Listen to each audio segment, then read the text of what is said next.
Oh, tranquilo, everybody. Tranquilo. Good morning. Ben and Woods, 97.3. The Fan. Lovely to be here. Still live on location in Kauai. A couple more days. Your old pal Woodsy's going to be flying back in to San Diego. We got an echo. Somebody said, let's see. Sound fine. No, it's because you keep unmuting yourself. There we go.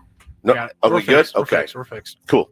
All right, good deal. Thank you, Paulie. Tranquilo, everybody. Calm down. We're going to be all right. It's okay. Just one game. We will talk about it today. I want to say good morning to the homies back there in the studio. I know I sound like death. Had made the weakest cup of coffee that you've ever tasted this morning. It's basically water and creamer.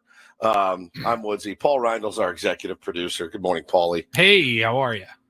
Doing great, as you can tell. Ben Higgins, your friendly neighborhood sports anchor. Good morning to you, Benjamin. Good morning, Woods. Am I sensing, and I know this sounds bad, but I understand where it's coming from. Am I sensing a little vacation fatigue from Woods? I'm a little fatigued. Yeah, just a little bit. I mean, just a little bit. Nothing will get less sympathy, I guess, than vacation fatigue. I know.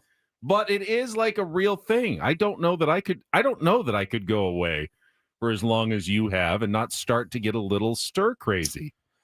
I think, well, honestly, I signed up for this and it's the working during vacation that is making me the most fatigued because my schedule is so out of whack. Look, if I'm on vacation, if I'm a sales guy and I, can send a couple emails, maybe make a couple calls at my leisure during the day, it's different. Having this show is different. It's a different thing that, 1% of people would ever understand. So it's different. The time schedule is different. I go to bed at, 7:30 here. Well, that's 10:30 back home. I don't go to bed at 10:30 back home. So I'm wiped out. And like I said, finally learned how to make coffee in a coffee maker this week. My wife, now you could tell she's fatigued. The first few days of the trip, I would get up and my coffee would already be brewing, right? She would dial it in. That's out. That's done. The newlywed phase is over. Okay. So that's gone. I get up now. I had to learn how to make my own coffee in a coffee maker. And I guess I didn't sprinkle enough of the grounds in it, or I used too much water. A sprinkle is maybe your problem. There should be heaping scoops. He's like, I don't know, put like 7 or 8 beans in there, and I don't know, sprinkle that over some beans. Crack them with a hammer once or twice. Throw like 5 beans in there, and a gallon of water. Just put them in your fist and squeeze really tight, and then they'll just kind of crumble and turn into coffee. So there's this really, really good coffee here. You guys are coffee guys, right? Like you guys like coffee. Yes. Maybe I'll bring you a bag. I don't know if you've ever had Lion, Lion coffee. I've heard of it. When she makes it, it is spectacular. When I make it, it's just creamer water. It's just creamer water is what I'm basically drinking right now. So every day my coffee sucks, man. So it was all clear. I was like, oh, I don't really have time to make another cup, and probably would have butchered it anyway. It's the like Hannah does. She owns a real estate company, so she's fine. She's having a ball. She's sleeping in. She's getting, I got to send a few emails. I got to call this property manager. I got to get this open house set up. Like, no big deal. This one's a little bit different. So, yeah, but it's a long time to be away, and I like to be at home. I'm a homebody, as it were. It is so beautiful here. I don't want to disparage the great island of Kauai. Is this the longest vacation you've ever been on, or what is the longest trip? I don't know that I've ever done. I think it's longer than I've ever gone anywhere, for sure. 10 days might be the absolute max, like maybe for me, being away from home. Trying to think. I've gone. This is probably like with my family for sure. That's a long vacation. Not even close. Yeah, with the kids. I mean, it's no question. We've already decided All right, we've already decided next year we're going to do 8. We're going to do 8 days, which is better than 10, which would mean we'd be coming home today, which feels, about right. But yesterday was it was a rainy, overcast day. And, basically we went to breakfast, we went to lunch, and I went and picked up dinner. Other than that, we didn't do a whole lot. I watched the game on my phone, just kind of around the house. Now, the funny part was, so we have this, listen, we've got 2 little boys, and we have noticed, and Ben, you can relate, and I think a lot of parents out there can relate as well. When you have little kids, you'll find that they really like electronics. Okay, electronics is a real easy babysitter, and we see it all the time in restaurants. Big family out, there's 4 kids all on their iPad, and we made a concerted effort to say, no, let's not do that. Let's not have to go to the phone or go to the iPad when we want our kids to behave. Okay, so that's just a thing that we've talked about. We talk about it all the time. There are certain times where you're like, you know what? You're right. It's pouring rain outside. We're not going anywhere. Feel free to use your iPad for a little bit, even though we know it's going to melt your brain and you're both going to be little peckerheads the rest of the day. Like, we know that. And so yesterday I said that Hannah goes, what do you think? I go, you know what? It's kind of a lazy day. Let them watch movies on their iPad. No games. She goes, okay, I agree. So we give them their iPads for about 30 minutes. They both come in, sad look on their face. Can we please play a game, please? And I'm in my room. Like, I'm just laying down after the show. So Hannah walks in about an hour later. She goes, not only are they playing games, but I actually had to buy a game for both of them. She goes, that's really great resolve on your part, isn't it? And I started laughing. I wasn't busting her balls. I just started laughing. She goes, oh yeah, not only are they playing games, I had to buy a game for each of them. So just they wanted to play mine full, just completely, Paulie, like just the one bright light in the interrogation room, and they put the screws to her, and she completely folded, ratted everybody out. And and so they ended up playing Minecraft for a little bit of the afternoon. And then, go figure, both were complete a-holes the rest of the night. So, you live and you learn. You live and you learn, and you do what you can. But yeah, man, Taylor especially, dude, you snatch that iPad from him. It is like taking a bone from a dog. Like, good luck getting your hand back without a bloody stump. You ran into the, I think, one of the great dilemmas of parenting, because when they ask for something very politely, you really want to give it to them because you want to reward the way they ask. Like, they didn't beg. They just came in and said, please, would it be possible? And you said, you know what? We're on vacation. I would really like to reward that nice request that you made. But then, of course, later you do feel like you regretted the decision that you made. Big time. And then, so we know exactly what's going to happen this morning when they get up. Guess what they're going to want to do? They're going to want to play Minecraft, and it is what it is, man. So now we're up against it the next couple of days. But yeah, I'll be honest with you. I'm a little homesick. I miss being home, miss my routine at home. Bo's missed out on a couple of baseball workouts for his team. You see the emails and the texts coming through like, hey, we're going to practice on Wednesday. I'm like, oh God, that's 2 practices he's missed. They're going to leave him behind. I'm missing out on stuff. I said it yesterday. When you're here, yes, I'm watching the game. I watched every pitch of the game. I still feel left out a little bit. When I'm over here, I just feel like I'm not in the mix. So I miss my Eco Water. Yes, Nick, thank you very much. I miss my cats. Certainly, I just miss my house. Miss your round tables. So, I miss the round table so much. Oh God, I'm going to miss it this week again for the second week in a row. I'm going to miss the round table. I miss Adam. I miss his bald head. I miss you guys. So it's just one of those things. I mean, hopefully today will be a little different. I think we're going to go snorkeling, which we've done like 4 times.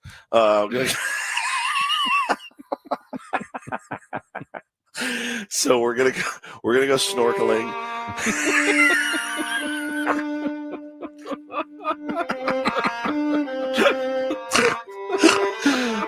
Paul, Yes, I know I'm in Hawaii. It's beautiful, and I took a picture of the sunset. I took a picture of the sunset last night that was just staggering. I'll send it to Paul. You can put it up in the next break. It was just amazing. It was really, really beautiful.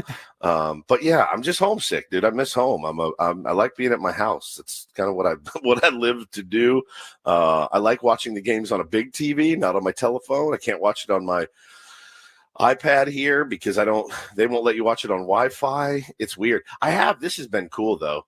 I have run into, I'm not joking you, everywhere we go, everywhere. Cause I'm in my Padres lid and, my kids are in their lids and Hannah's in a lid. Everywhere I go, yeah, hell yeah, go Padres, go Padres. I've run into 24 Padres fans that have been out here. We met a really nice family last night at Pink's Ice Cream, by the way, which is, if you ever come out to Kauai, make sure you hit Pink's 1 or 2 times. It's the most delicious ice cream. And they were all Giants fans. And we were all sitting there. They were at a table. We were at a table. We were eating our ice cream, talking about how beautiful Oracle is, how beautiful Petco is, how much we both love our teams, how much we both hate the Dodgers. Then a guy walked by and he goes, hell yeah, Padres, good. Hell yeah, Giants. He goes, I'm a Rockies fan, so I root for you guys because I hate the Dodgers. So, yeah, it's there's a lot of Dodger haters and a lot of Padres fans out here, so it's kind of a natural fit. Well, I actually do understand where you're coming from in terms of your vacation and wanting to be home at some point. So I'm glad you'll be back in a couple of days. By the end of this week, you'll be sitting in this chair next to us in this studio, and things will feel back to normal very quickly. Mm-hmm. I'm wondering when my life is going to get back to normal, though, because I've been double duty at Channel 10 now for the last week and a half, filling in for Kimberly Hunt, doing the anchoring of the evening news. Hopefully a few of you tier ones have caught me at the 4, 5, 6, 7, and 11 o'clock news every single night. And I've really enjoyed it. It's the last few months that I've been kind of the backup anchor, and it's been a fun, unique challenge, but I've never had a stretch like this. Yesterday was my 7th straight weekday anchoring the news. And I'm starting to get punchy. A little bit, just, it's a different schedule. It's a long day of, both radio and television. I'm used to long days, but it's definitely a little bit different. It's a lot more talking. When I was, when I do sports, yes, we talk for 4 hours in the morning, but yeah, pretty much in TV, I talk for 4 minutes, in the rest of the day. I can just sit there and do a lot of writing and editing, and it's quiet. But when I'm anchoring, it is talk for another 3 or 4 hours worth of talking later in the day. So it's actually kind of fatiguing. Not, you can start the violins for me as well, all the talking that I have to do all day. But I think it started catching up to me yesterday because we were recording some elements for the news, and I could not get the words out. It was just one flub after another. Start over, take 2, take 3, take 4.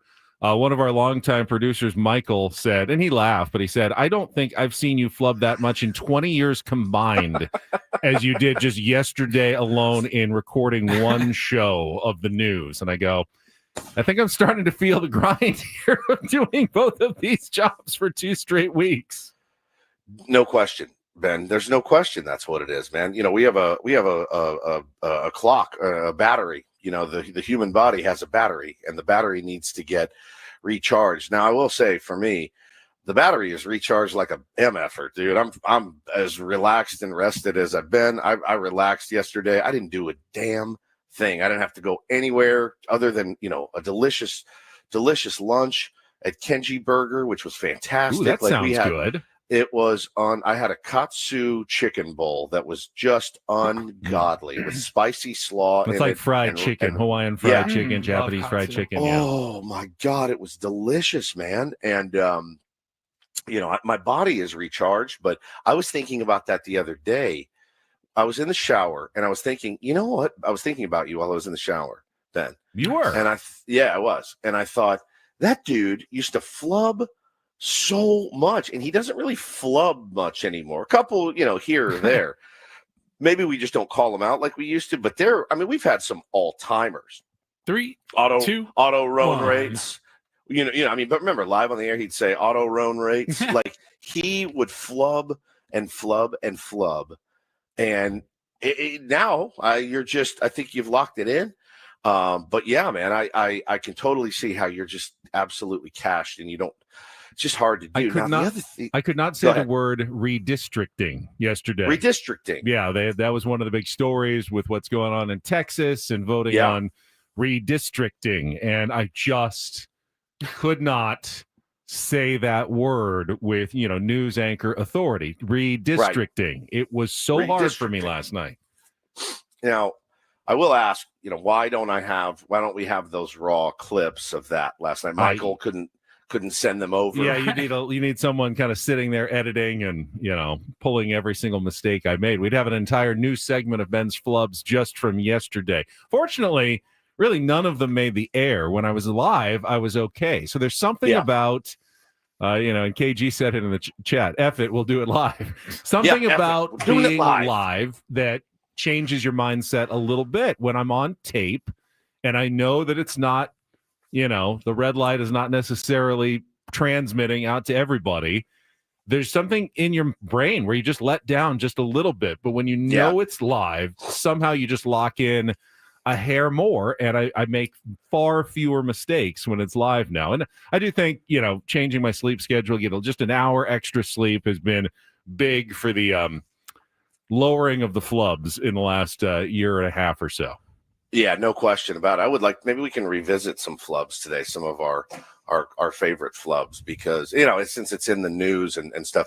Here's the other thing that would, I don't know, am I a jerk? Browns, Bengals, Ravens, 3-2 and 2 teams in that division. Ballast Point Beer, the official craft beer of the San Diego Padres, at Ballast Point in Little India. He's not 35. But he will be before the contract is done. What is a contract? I miss those days so much, actually. Now that you replay some of holiday season is almost here. 30 days, half September. And that is do this for a Wednesday. Don't. What is don't? I forgot how good some of these are. Does it make me a jerk too, Ben and Paul and you guys listening? Filling in for someone you do it. You're a good teammate. Filling in for a couple weeks it's a lot, but you do it. You're a good teammate.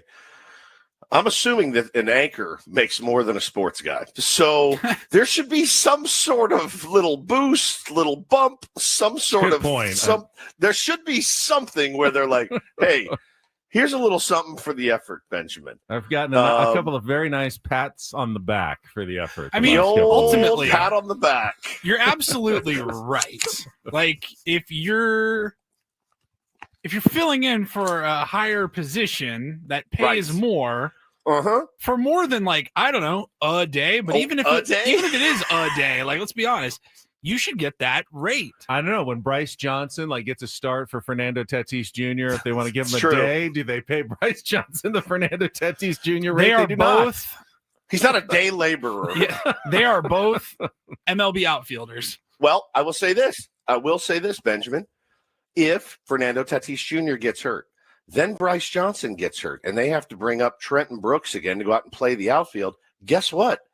He gets big league pay. That's true. He goes from minor league pay to big league pay. He gets big league pay. He absolutely does. And they start accruing that and, to eventually get service time and all that. So I think that is actually a real thing. And, the problem is with guys like yourself and honestly, guys like me too, we just say, yeah, sure. Sounds good. Whatever you need, we'll do it. Carl wants to know if Sam Levitt got double pay for doing both the pre, post, and the play-by-play last night. That's a good question. He did all of that? He did all of it last night. Did his own pregame show, called the game with Bob Scanlon. It was the Sam Levitt show from 5:40 to 10:30, 11 o'clock? I was impressed. I mean, I was going, this is hardcore, Sammy. You did the entire thing without break for 5+ hours. Jesse Agler's doing the TV broadcast, probably going hey, bro, what are you thinking? Come on, don't let them think that I'm going to start doing that. That's the other thing is that, you do it and everyone's like, oh, kiss ass. Right. You feel like you're crossing the picket line or something, man. But no, look, at the end of the day, I'm happy to be here with you guys. You see my shirt I wore in your honor today, Benjamin? I do. There I am, Rasta Ben and his loose cannabis. Yeah, I had this. I put this in the suitcase just to wear in your honor because I do appreciate you. I respect you, and I'm glad that you're here. But no, man, I'm look, we'll go out today as a family. We'll go snorkeling. I'm sure the kids will beat the crap out of each other. And there's a picture. Paulie put it up in the. You can see Taylor running away. He did not want to be in the picture. So there's Bo in the sunset picture. And then there's Taylor running away because he was grumpy because he wanted water.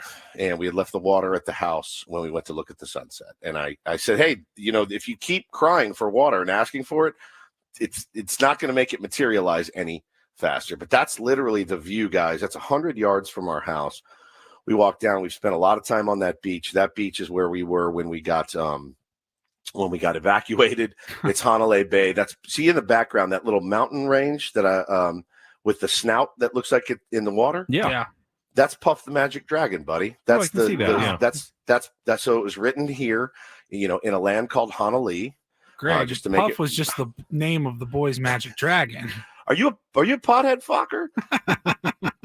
So that's Puff. And that's our beach, man. That's where we sit and spend most of our time. It is just beautiful.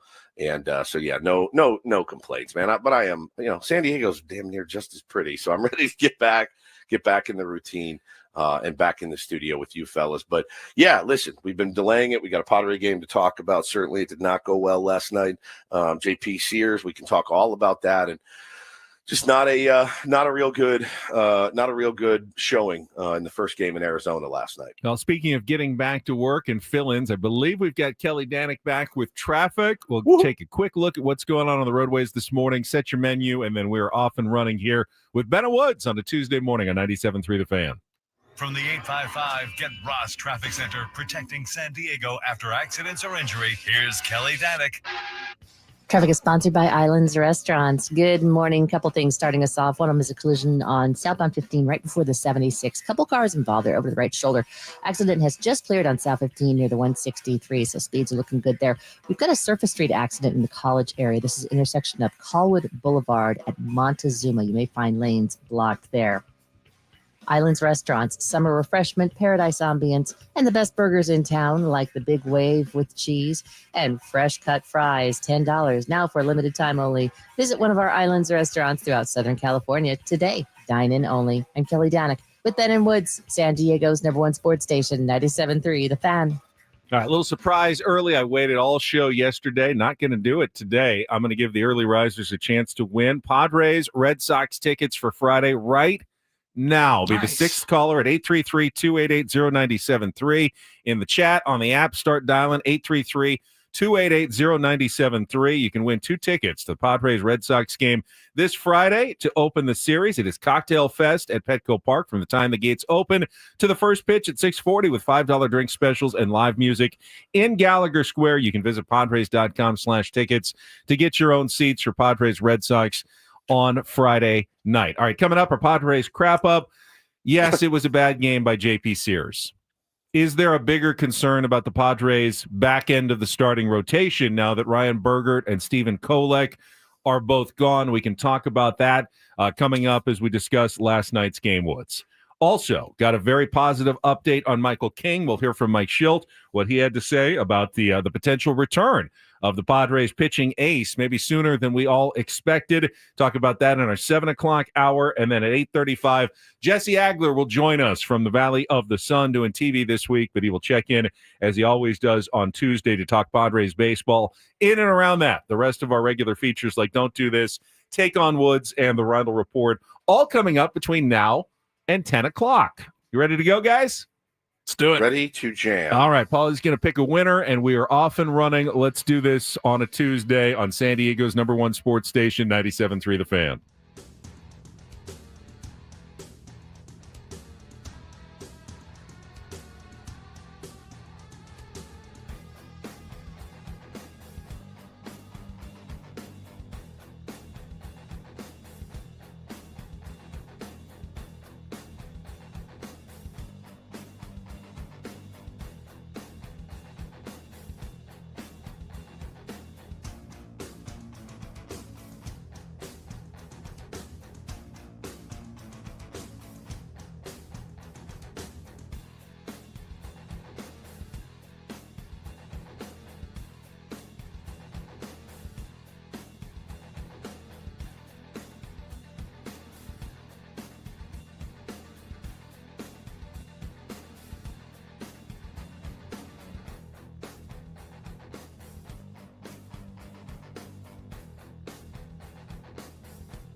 Hey players, things are about to get real here in San Diego. Introducing the all-new Hamul Casino Resort. With a 200-room hotel tower, exciting new eats and drinks, plenty of new places to play, and a luxe spa and salon. Hello, rooftop pool and deck. It's where players can play their hearts out and enjoy all the perks that come with it. It gets real this summer at the all-new Hamul Casino Resort, the players' place.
Congratulations to Tier 1 Andrew. Took home the Red Sox tickets for Friday's game. Everyone else, sorry, we will have more tickets to give away the rest of the week. And Gwen and Chris, I believe, are giving away tickets to Saturday's game against the Red Sox as well. So stay tuned all day long here on 97.3 The Fan for your chance to win Padres tickets. Woods, I don't know if you're checking email as religiously, but did you see the email from our head engineer, JR, yesterday? No, I did not. We are losing our vending machine here at the Odyssey already. Studios. Oh, yeah. Yes, we just the got brand new vending machine a couple of months ago. It's brand new. And he said we aren't using it enough and they're taking it away. And I didn't even know that that was a thing, that you could have your vending machine repossessed because apparently you weren't using enough. You're the one who probably goes and grabs snacks most often in the mornings. No, I've never used it. You've never used that one either. once. I haven't used the new one. Yeah. I've never put $1 in. I think I bought a water. I bought a water because I left my water bottle at home. I guess I didn't realize it was a use it or lose it situation. I didn't either. I don't really use the vending machine either, but it's always nice to know that it's there just in case, you know? Now I'll want something. Constantly. You better hurry. Now I will. Oh, so that I missed that entirely. I know. Oh, wow, wow. You guys aren't using the. So if he's telling me if I went in, I'm not there today, but if you went in and you bought, 40 items out of it, we get to keep it. Is that how it works? Started, or is it already? pumping It's some already money in done. there? Yeah. I mean, I didn't realize there was like minimums. Like you have to meet your minimums, or you don't get a vending machine anymore. There's people who are waiting on the waiting list for vending machines, apparently, that are moving up because we're not using like a ours kidney. enough. Yeah, it's like a kidney. It's a kidney that we. Holy cow, man! That is really, really something. So if your office is on the vending machine yes. waiting list somewhere in San Diego, you could be getting the call any day now that you'll be getting the Odyssey vending machine that we apparently are not using enough. I guess we haven't heard about the vending machine shortage, Carlos. You're right. I have in the last year have just started bringing, healthier options into. Apparently eating a Twix bar and a Dr. Pepper isn't the greatest thing that a man can do as he goes into his 50s. So I have started bringing in, protein shakes, some fruit, yogurt, things like that. And I guess I have, I'll bear some of the brunt of this. But I made my first batch ever of overnight oats. I'm trying to get into overnight oats, and they are outstanding. But they're not from the vending machine. Those are not from the vending machine. I made those and I brought them in, which is why I didn't need the vending machine. So now it's no longer going to be an option here. No more vending machine. The only food we'll have is Thursdays when they bring the round table pizza in now. Somebody said, Keegan said earlier, he goes, wait, you guys have to pay for snacks at work? What? This is Apple. Yeah, we don't work at Google, buddy. Yeah. This is radio in the year 2025. We're lucky to be here, okay? And we're lucky that you're here. We're like lucky Billy Bean's Oakland A's. You got to pay for soda here? Yeah. That's weird. I've never been anywhere where you got to pay for soda. Yeah, it's a good point, Kurt. Paulie, you know how we do things on this show. Yeah. When something dies and goes away. So, and I really hope we can see more unity and more peace when already things are so difficult. So, shout out to his family. Him being the Odyssey vending drop. machine. So, R.I.P. R.I.P. I really was looking forward to getting that absolutely repugnant Philly cheesesteak that was still in there. That looks just no one's ever bought one. Maybe on Friday, if it's still here when you get back, we can have if it's there, I'll try it. Vending machine feed off. They can't really just take all the snacks with it, don't they? Do they have to leave the snacks behind, or do they move all the snacks with the vending machine to where it goes? I thought I figured you purchased the snacks that go inside it. You rent the machine, but I don't know, man. This is another shock to the system while I'm out on vacation. This is just terrible. Let's move on to some Padres baseball. I've been trying to avoid it because of the game last night, but no longer. Padres crap up highlights from Sam Levitt. Do you guys like burritos or tacos more? And Bob Scanlon coming up all right, fine. After Kelly's traffic on 97.3 The Fan. From the 855 Get Ross Traffic Center, protecting San Diego after accidents or injury, here's Kelly Danek. Traffic is brought to you by the Oceanside Police Department, now hiring public safety dispatchers. Just one problem to mention here, stalled motorcycle, North 805 past Telegraph Canyon Road. It's in the center divide, very narrow center divide, so please take it extra carefully if you're heading out of the South Bay, northbound 805. Again, that is just past Telegraph Canyon. The Oceanside Police Department is hiring public safety dispatchers, earn up to $87,000 a year. Lateral bonuses up to $11,000. 12-hour shifts, 3-day work weeks, paid holidays, benefits, and retirement. Apply at joinopd.net. I'm Kelly Danek with Ben & Woods, San Diego's #1 sports station, 97.3 The Fan. It's a shame if they lose. You got a problem. Oh, a shame indeed. I couldn't agree more. Here are the lowlights from yesterday's game. What the heck happened? Are you kidding me? Can't even believe it. It's the Padres Crap up. presented by Hamul Casino. Things are about to get real with the all-new Hamul Casino Resort with gorgeous rooms and exciting new eats and drinks. It gets real this summer at Hamul Casino Resort, the player's place. We'll give it 16 minutes of salt, and then we'll, get back on the bump and figure it out. And the 0-1, ground ball towards the middle, base hit. Around third base comes Marte. Merrill picks it up, throws to third. Throw there, not in time. Throw to second, not in time. It's an RBI base hit for Lourdes Gurriel Jr. And Arizona jumps in front, 1-0 here in the first inning. 1-1 on Carroll. And the pitch. Swinging a fly ball left field. Drifting over Laureano by the line. This should get a run in. Laureano makes the catch. Tacking up from third base, Alexander. He'll score standing. Flip to third base after the cutoff. Not in time. So run scores, sac fly, RBI for Corbin Carroll. And Arizona takes a 2-0 lead. 1-1. Swinging a ground ball, base hit into left center. Manny racing around third. He'll score easily. Cut off in the gap. Merrill racing for second. And he's in there with a stand-up, 2-out RBI double. Padres cut the deficit in half. It's 2-1. First pitch on the way.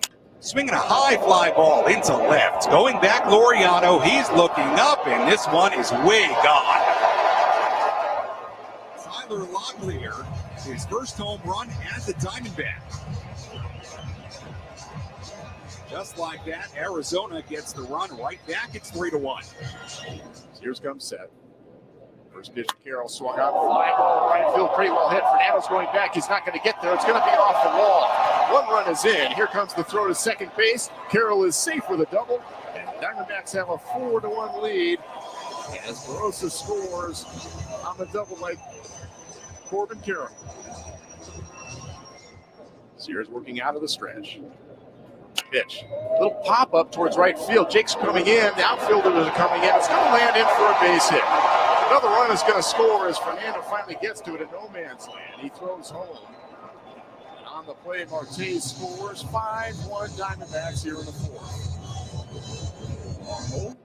The 1-2 pitch. Line drive, base hit into right field. In front of the right fielder. Gavin Sheets is going to be set. He's going to score. Padres now trail 5-2 on the RBI single by Jake Cronenworth. The rally continues for the Padres here with 2 outs in the sixth. Matsui fires home. Swinging a high fly ball into right. Tatis going back. He's looking up, and it's gone. A solo home run for Alec Thomas. His 8th of the season, and the D-backs get an insurance run. It's now 6-2 here in the 8th inning. 1-0. Swinging a high fly ball into center. Thomas racing back by the warning track. He's at the wall. He leaps, and he makes the catch in front of the fence. Excellent running play by Alec Thomas in dead center, and that'll do it. Diamondbacks win it 6-2 as they take this series opener in Phoenix. They put a lot of good swings on him. I give him a lot of credit that we gutted up. It's not like where we were set up today a week ago, and we didn't have a long man, and we don't want to use our up guys either, and had Morgan down and Estrada down. So anyway, he gutted up, found a way to gut through 5 and give us a chance. But just too many pitches more in the middle of the part of the plate, and they put some good at bats together. Yeah, they did. They had some nice swings off of J.P. Sears early, Benny. And again, I was listening to the broadcast as I was going to pick up pizza, listening to who was I listening to on the I had the TV on in the car on the app, and it was Jesse and Mud. And Mud's like, man, honestly, this game should be about 9-0 right now. We were saying the same in our group chat. I mean, I guess you tip your hat a little bit for battling in and out of some traffic that you created, but they were all over him. They were all over him. Wasn't fooling a lot of guys.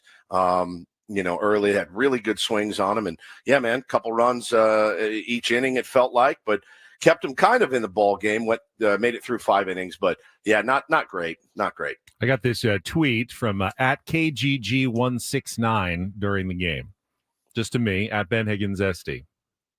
Sears sucks. Say it. All right. Oh.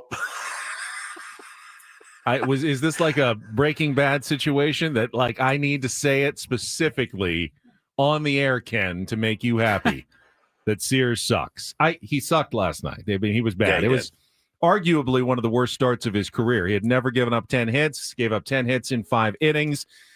He was not good. Now, I'm not going to base my entire judgment on JP Sears on his first start with a new team, with a new catcher, in a ballpark that he's unfamiliar with, that's a hitter's haven.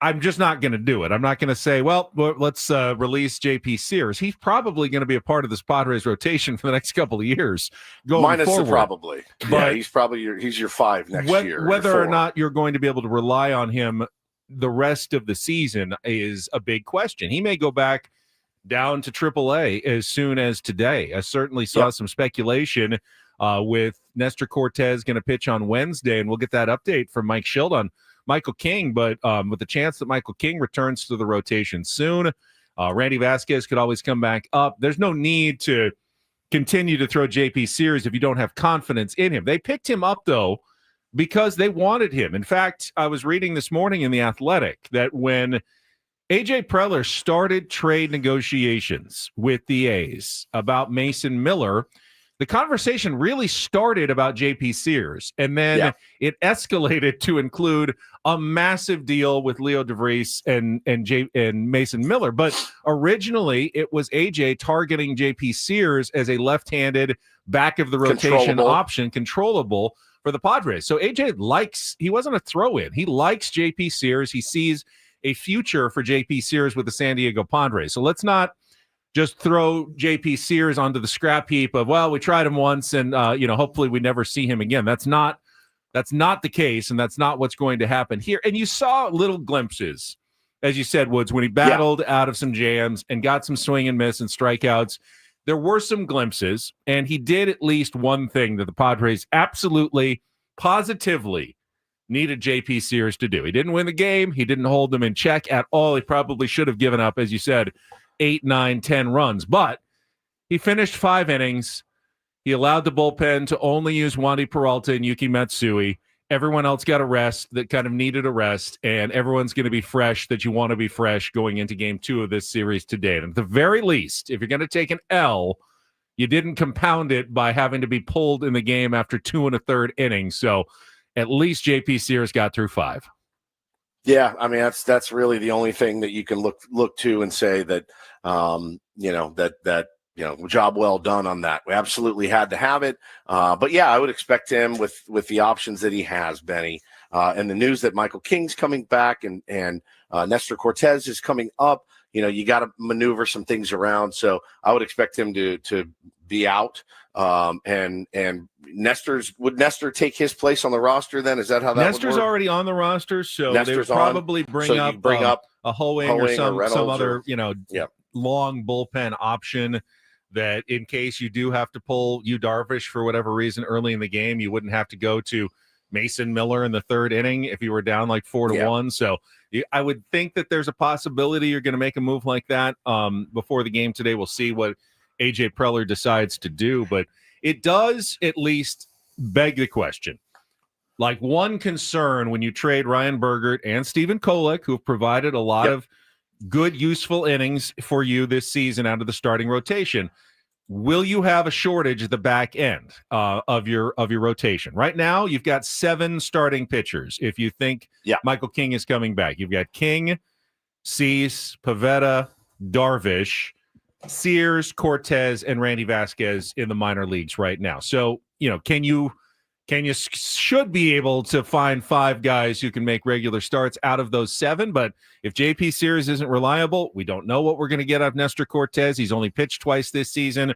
Randy Vasquez is coming off a rough start and was sent down to the minor leagues. You're going to need one of those 3 guys, assuming the other 4 are healthy and Michael King comes back okay and Darvish pitches like he did in his last start, which none of them are guaranteed. You are still going to need at least one of those guys to take the ball every 5th day and hopefully give your team a chance to win. Not that you can't lose a few games. You're going to lose some games going forward, But if you want to catch the Dodgers, you're going to have to win some of those games from the back end of your rotation as well. You're going to have to play some good baseball, which means you can't just be punting even every fifth game the rest of the way because, well, all of our back end guys have been struggling here, and we gave up Bergert and Kolek in the trade. So that's, if I have one concern going forward, it is about that fifth starter spot in the back end of the Padres starting rotation. Well, I mean, I have another concern, and that would be, well, there's two actually that I wanted to highlight. One being, this is the second time in a few weeks that Brandon Pfaadt has had a horrific game and then came back against the San Diego Padres and was lights out, pitched against Detroit, gave up 7 earned runs, 3 home runs that game, comes out against the Padres, goes 5 2/3, 2 runs, 2 earned runs. He did walk 3, struck out 4. I mean, again, hittable pitches in the zone. I go back to an AB, Ramon Laureano, who I love the pickup. Laureano missed about 4 hangers in the zone that he missed in his AB. I mean, just like you can't draw them up any better. Manny with a terrible AB in the first when you had him on the ropes, just kind of sets the tone. But of course he did it. He pitched against the Giants in July, gave up 4 runs, then comes in against the Padres, shuts them, dominates them for 8 innings, gives up 2 earned runs. Brandon Pfaadt is for whatever reason, they don't see it out of his hand very well. So that's one concern. The other concern is the offense, and not being able to put the foot on the jugular last night when he walks the first 2 guys of the game, and you get nothing out of it. So the offense remains something that you look at and go, all right, guys, at some point we need to be consistently putting up 4 to 5 runs every single night, especially when you got a soft tossing lefty on the hill in a hitter's ballpark. It's a hitter's ballpark for us too. Absolutely. So the offense did not look great last night. I feel like I love the Jake Cronenworth AB. I feel like if that ball goes to the wall, he's standing on third. I think 2 runs are in. We cut the lead to 2. Yeah, man, you never know at that point. Would like to see Ryan O'Hearn in the lineup every single day. That's kind of why you got him. I love Sheets. I love what he's done. But I think, I can understand the logic of putting him in last night as he's homered off Pfaadt in the last game, and you want to get him a start, keep him fresh. But just a rough offensive output for the boys last night. Yeah, and I don't want to be unfair. The offense has been pretty consistently good the last couple of weeks. We've seen a lot of 5, 6, 7 run performances.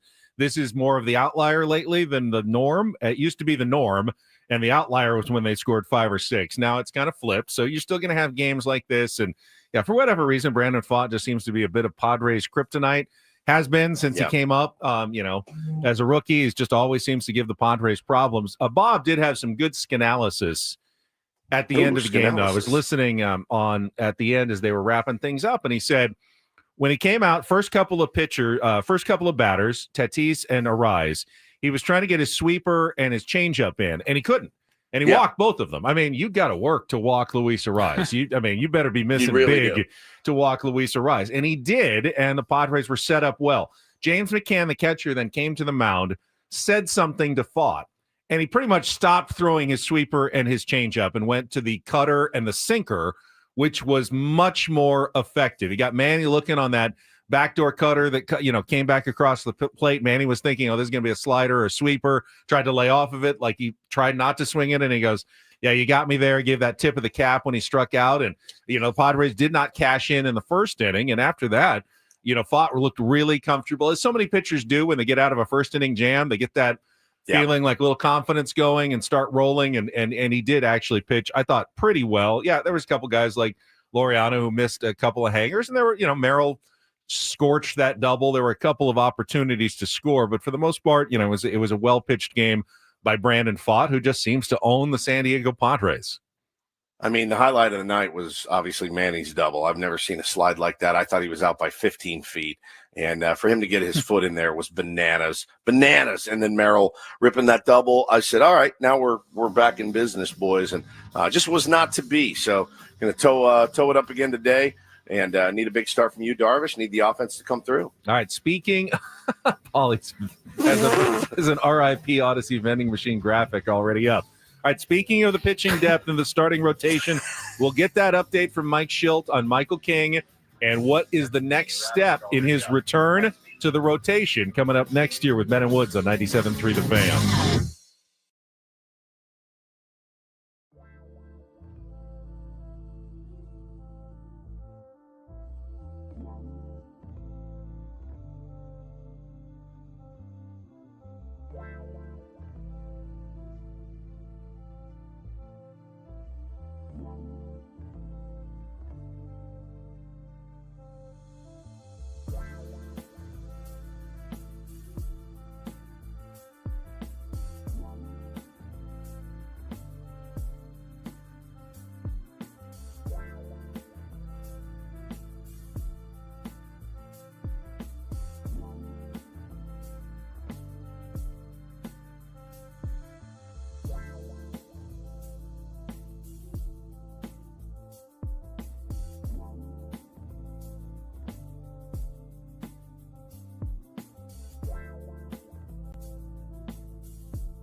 Oh, look at Happy Ozzy with the Odyssey vending machine up there in heaven now. Oh my God! Paul, you are Paulie. fast with the graphics this morning. Look at that! Look at that! He's so happy he got a vending machine because we lost it. That's like the biggest breaking news of the day. I did not see that email. I'm really bad about checking my work email. You are, but yeah, it's heartbreaking here. These parts. Don't know who else was. I guess nobody was using the vending machine. Maybe we're the only ones that are going to miss it. I can't imagine. Someone's going to come in with a big, like a whatever. What are those called? A dolly. A dolly, yeah, and lift it and roll it right out past our door I here watched to him the roll elevator. It was like 3 weeks ago. It was not that long ago. We barely knew ye. Yeah. Vending machine. That is crazy to me. I had no idea. So the Padres, after losing yesterday, could still come back and win the series. We've seen them do it a few times this Many year times, where they've yeah. dropped the opener and then come back and taken the series. They'll need Darvish and Nestor Cortez the next couple of days to hopefully come through with good performances on the mound. But after that, I believe Nick Pivetta is likely to start on Friday against the Red Sox. But the immediate future of the Padres starting rotation may have a different look based on the update that Mike Schilt gave before the game yesterday. We talked about the kind of rough outing Michael King had for El Paso over the weekend, 4+ innings, 6 runs, gave up a couple of home runs, but sounds like he came out of it pretty well because here's what Mike Schilt had to say before the game yesterday. Takeaway is very positive. Feels good today. I don't know if he's played catch or he's going to play catch today, but he got through 61 pitches yesterday and felt good and was really excited. And he's back to doing what he loves and competing. It's been a period of time. So there's a really good chance. Not going to put it in pen yet, but we'll put it in a dark pencil that he's got a good chance to his next start to be for a Padres big league club. Do you anticipate it being on turn now, like in 5-6 days from now? Yeah, I think we're still evaluating that, so that's about as far as I can take you right now. All right. Dark pencil was my takeaway from that. Dark pencil is just great. as close to pen as you can get. You know how hard it is to erase dark pencil off of paper? I mean, even just if you smears do, everywhere. you're just going to smear it all over the place. And I don't think Now Mike listen up. Schilt wants to do boy. that. I ain't saying Sharpie.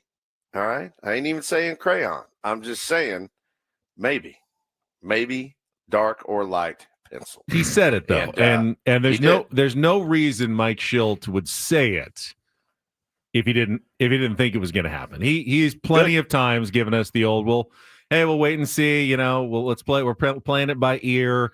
Ask me again in a couple of days, and I'll let you know where we stand. He on his own threw that in. The whole dark pencil comment about Michael King returning to the starting rotation. So I would say chances are very high that Michael King will be pitching for the Padres, likely either maybe Sunday or to start next week for his return to the rotation. And that, of course, is a huge lift for the San Diego Padres, Woods. What is your guess on when? What is your guess if you had to make an educated tea leaf reading guess? When you were in London a few weeks ago, we were talking about Michael King, and we kind of it was probably circled in like mechanical pencil, but Ben and I were looking at like the Giants or Dodgers series mid-August. We're like, that's when you at least want him back. Like whether or not he's fully back or on the way back, like that's kind of crunch time right there.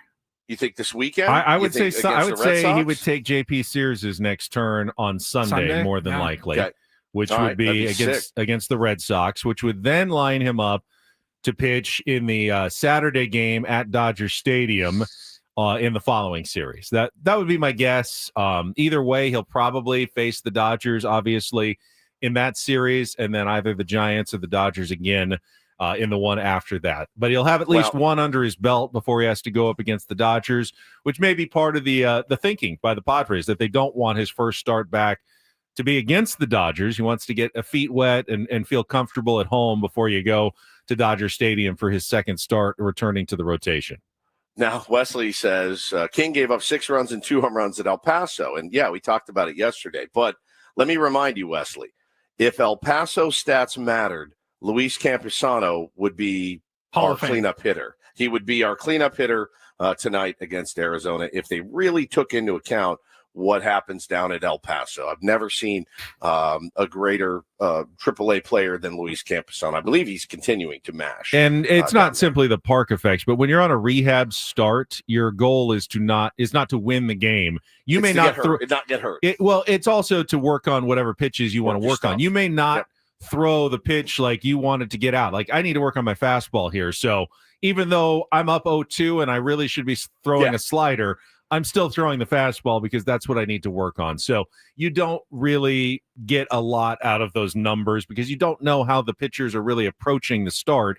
It's rarely, hey, how deep can I go? How many strikeouts can I get? That's not what Michael King was trying to do at El Paso. So, So I guess he gave him up in Round Rock, Texas. Well, which again, the whole PCL the whole is a PCL. hitter's league. So, I mean, again, like, it doesn't guarantee. I think it was more about feel and how did it feel and how do you feel? And, he's been working hard to get back. So I just, at this point, I don't think it really matters, what his, we're going to keep him down and give him another one down there in that hitter's paradise. I don't think they gave a damn about the results. Like you said, it was like, how did he wake up the next morning? You know what I mean? Like, that's all they cared about. Which is like that. Which is a big, how Michael King wakes up in the morning is kind of what got us here. That's not to say there might not be a little rust in his first start when he comes back, even on the big league level. That's probably something the Padres are expecting. But Michael King hasn't forgotten how to pitch. The stuff apparently is the stuff. We know how nasty it is. So my guess is that fairly quickly, Michael King will return to Michael King form, which is a top of the rotation type starter, a guy that you expect to likely be your first playoff game starter, whenever that is, assuming the Padres get to the postseason. And that's my expectation, is that Michael King leads off your rotation in October. Yeah, no question about it, man. It's somebody that we desperately need, and we don't go anywhere without him. So kind of a big deal the next week or so for the San Diego Padres. As at this time of year, it's all pretty deadly. Every game seems to be magnified through the roof. I saw a lot of people kind of jumping off the bridge last night, flipping out about one loss to the Arizona Diamondbacks. I didn't like it either. Not a great debut for Sears. Not a great offensive output, but we got 2 games to go in this series. And then, then it gets pretty nasty. The Red Sox, really, really tough team. And, then you go Giants, Dodgers, man. This is what we live for.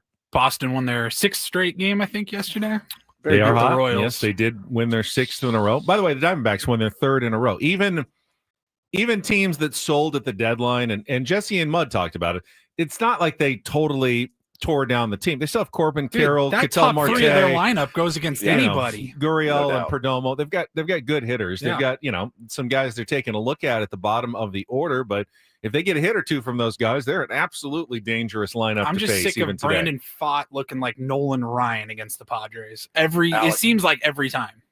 Alec Thomas drives me crazy. Well, I mean, I love that guy. I wish he was on our bench, but man, he drives me crazy.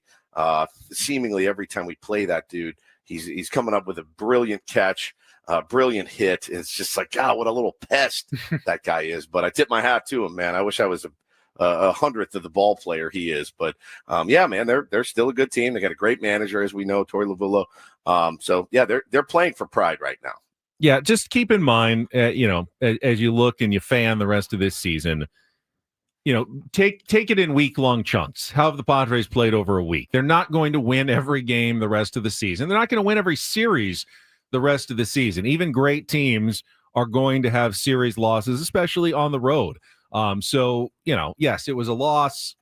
Come back in 4 days. If the Padres have dropped 3 of their next 4, all right, we can reevaluate and we can, start hitting our foot a little bit on the panic accelerator at that point. But I'm not going to do it right now after one, bad night in the start of a 3-game road series in Arizona. I'm just not going to do it. JP Sears, we'll see what that looks like going forward and if he's going to get more opportunities in the starting rotation. But based on that King news, my suspicion is, at least temporarily, he will not get another chance, and it'll probably be Michael King on Sunday against the Red Sox. I don't want to say, like, with yesterday's loss, like, today's a big game quite yet, but I'm watching it with a different lens tonight now. Like, oh yeah, you need Darvish. You want Darvish to build off of a great start last time out. Like, if he comes out and looks like he did earlier, and they, Arizona jumps out to a 4-0 lead. Then all of a sudden you're like, all right, what the hell is going on? But, you're going to lose games. Got to bounce back, get this dub today, and hopefully go for a series win tomorrow. I agree with you, Paulie. I agree with everything you just said. I also agree with Paulie. I'll also be watching it with a different eye, one eye open the whole day. Just one? Which one, left or right? Yeah, just one eye left. I got a lot of sunscreen in my left eye the other day. It really burned. Do you feel like problems? I saw some comments. I know I hate the sunscreen in the eyes. It is awful. It's the worst. Is there any thoughts of adding? You wanted to see Ryan O'Hearn every day. Ramon Laureano looks pretty good. 7, is that the spot for him, or do we want to see him moving up in the Padres lineup? And I'd like to move Xander down 1 and O'Hearn up. I don't know. I mean, he's having a really good season. I really like his ABs. He ambushed that one last night. Thought he had it. I like his swings, man. I like his swings. I like everything about that dude. I like his mentality. I like all of it. So you can move X down in the order. I don't think it's gonna hurt his feelings very much. And again, these guys are here to win a World Series championship. Everyone's got Gavin Sheets had the right attitude about it when asked last week. He's like, I'm good. Like whatever they need me to do. Ryan O'Hearn had the right attitude. Use me however you want me. I'm here to win. So I'd love to see him. Love to see him in the lineup more. I can totally get why Sheets got to start last night, but I don't look at him necessarily as a weak link per se. I look at him as a really good piece off the bench if you need it, and a guy that gets the occasional start to get somebody off their feet. I mean, I loved the fact that they were able to bring up a dangerous batter as the tying run. I thought Mike Schilt managed that perfectly. Nearly worked out for him with the 2-on and a 5-2 game. You actually had a chance to come back and win a game that you had no business winning if you get a good swing right there. Didn't quite get it, but you can see the vision and how it lengthens the Padres roster going forward because of the moves they made at the trade deadline. No question. Here's Brian in the chat. He said, enough is enough. 3 games back with a real shot. The boys need to buck up. Sick of the excuses. I know we can't win them all, but at the end of the day, just win ball games. That's what they're doing. They won 7 out of 8 going into last night's game. I don't think they've definitely won more than they've lost lately, certainly. But I do understand it is funny because who wants the West? Like, do the Dodgers really want the West? They lost to the Cardinals last night with Tyler Glasnow on the bump. Their offense is scuffling right now. So you feel this stupid feeling where you're like, well, we can't believe we couldn't beat Brandon Pfaadt again.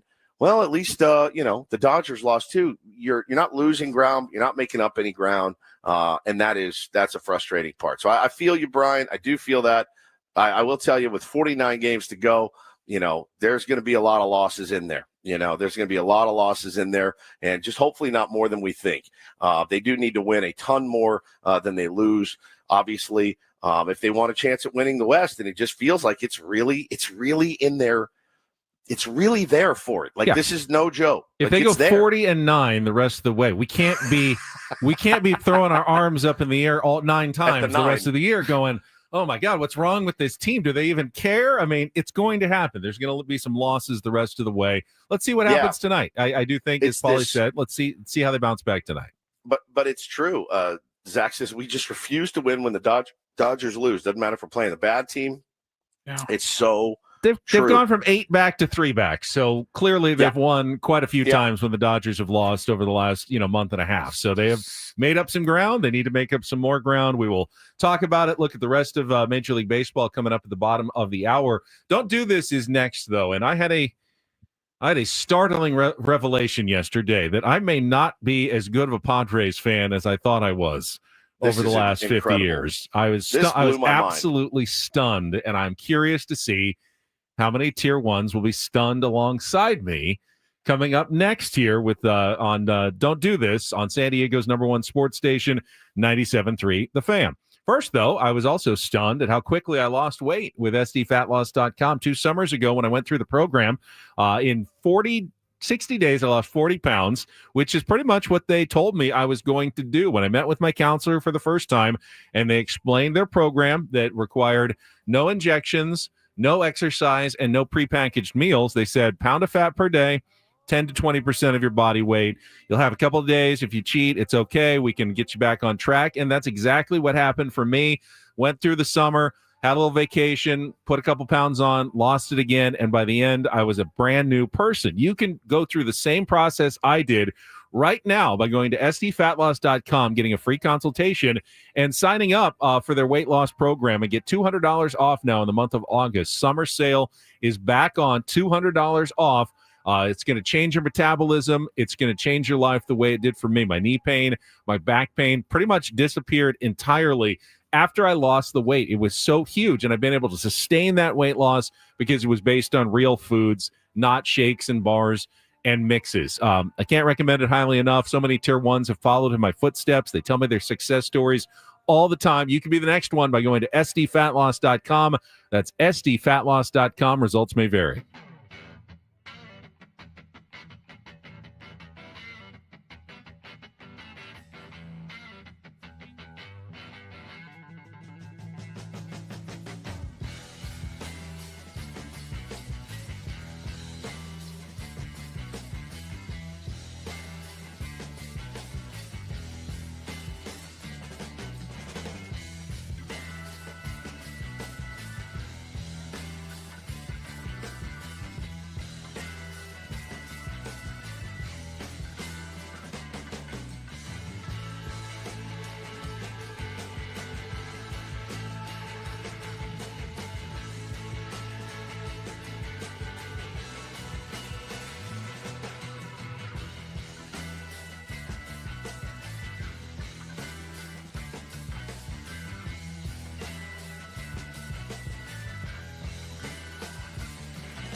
Hey players, things are about to get real here in San Diego.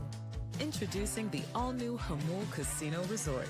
With a 200-room hotel tower, exciting new eats and drinks, plenty of new places to play, and a luxe spa and salon. Hello, rooftop pool and deck. It's where players can play their hearts out and enjoy all the perks that come with it. It gets real this summer at the all-new Hamul Casino Resort, the players' place.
Don't Do This is brought to you by Trust and Will.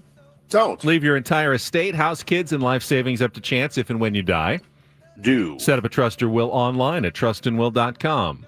This is a lot more affordable than you think. Visit trustandwill.com for more info. You know, sometimes I forget that Benny is brand new.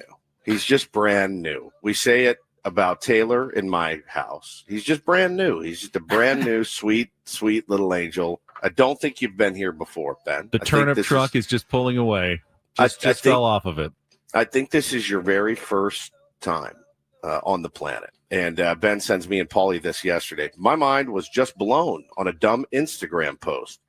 Did you know there is a P on the San Diego Padres logo? We need to talk about this tomorrow. Paulie writes back, yes. Ben says, I never knew that. And I said, the one on the logo? Ben said, I've never seen it before. I said, really? And he couldn't believe it. He could not believe it. Well, so he actually, you actually put this on your Instagram story, which is, I mean, that's a story in and of itself. Well, it blew my mind because this is something I actually love looking for these things, like the hidden arrow and the FedEx logo. I love, of course, I love those things, and I've gone through them and seen other ones in my life, and like there was one sitting right in front of my face as a Padres fan for the last 50 years that I didn't see at all because this little stupid trivia video comes on, and it's which 3 MLB teams have 3 letters on their hats. And I looked right away. Okay, the Chicago White Sox have Sox, S-O-X, on their hat. Yep. And the St. Louis Cardinals have S with a little T and the L, St. Louis. So those are the 2. There's no other team with 3 hats. And they come up with the answer, and the third hat is a Padres hat. I'm going, it's just SD, you idiots. There's only 2 letters. And they go, no, it's SDP. There's a P in the Padres logo. And I go, what? And then Paulie circled it and showed it to me that there is a P in the Padres logo. Did Tier 1s, did you know there was a P on the Padres SD logo hat that I didn't know about? I think I saw it at Fantasy Camp in the logo on the ground, maybe. Yeah, maybe. I've known about it for like a couple of years. I'm not going to say I've known about it for 15 years or something like that. Like, how you moron? But no, I remember this was going around a few years ago. And then like last week, I saw probably the same exact post that you were talking about. Dog Mondays. I don't know. It was like some it was kid dumb. like guessing. Yeah, some kid like trying to guess. I'm going, well, this is dumb. There's only 2. It's St. Louis and Chicago White Sox. No, baby. There's a P in there. Is this official? Like, if I asked the Padres, like Chris Connolly, their vice president of marketing, would he confirm that there is or is not a P in the San Diego Padres interlocking SD hat logo? Or does it just happen to randomly look like a P because that's how the S and the D interlock? I don't know. I mean, there's also a penis in there, like the camel logo from our youth. If you look closely, you can see it. It takes a minute to see Joe Camel's penis that rests on his nose. And then once you see it, you can't stop looking at Joe Camel. Yeah. So as soon as I learned that in like 7th grade, I was it got me really good. Yeah, I don't know if that was like intentional or not with the SD and the P. It couldn't have been accidental. Like when they were coming up with the logo back in 1969 in the first year of the team, when they say, hey, if we do this interlocking SD, it also creates the P for Padres in our logo at the same time. No, it's not the same jersey as the one on the jersey, but it's still a P in there. There's a P. San Diego Padres. Boom, boom, boom. Right there.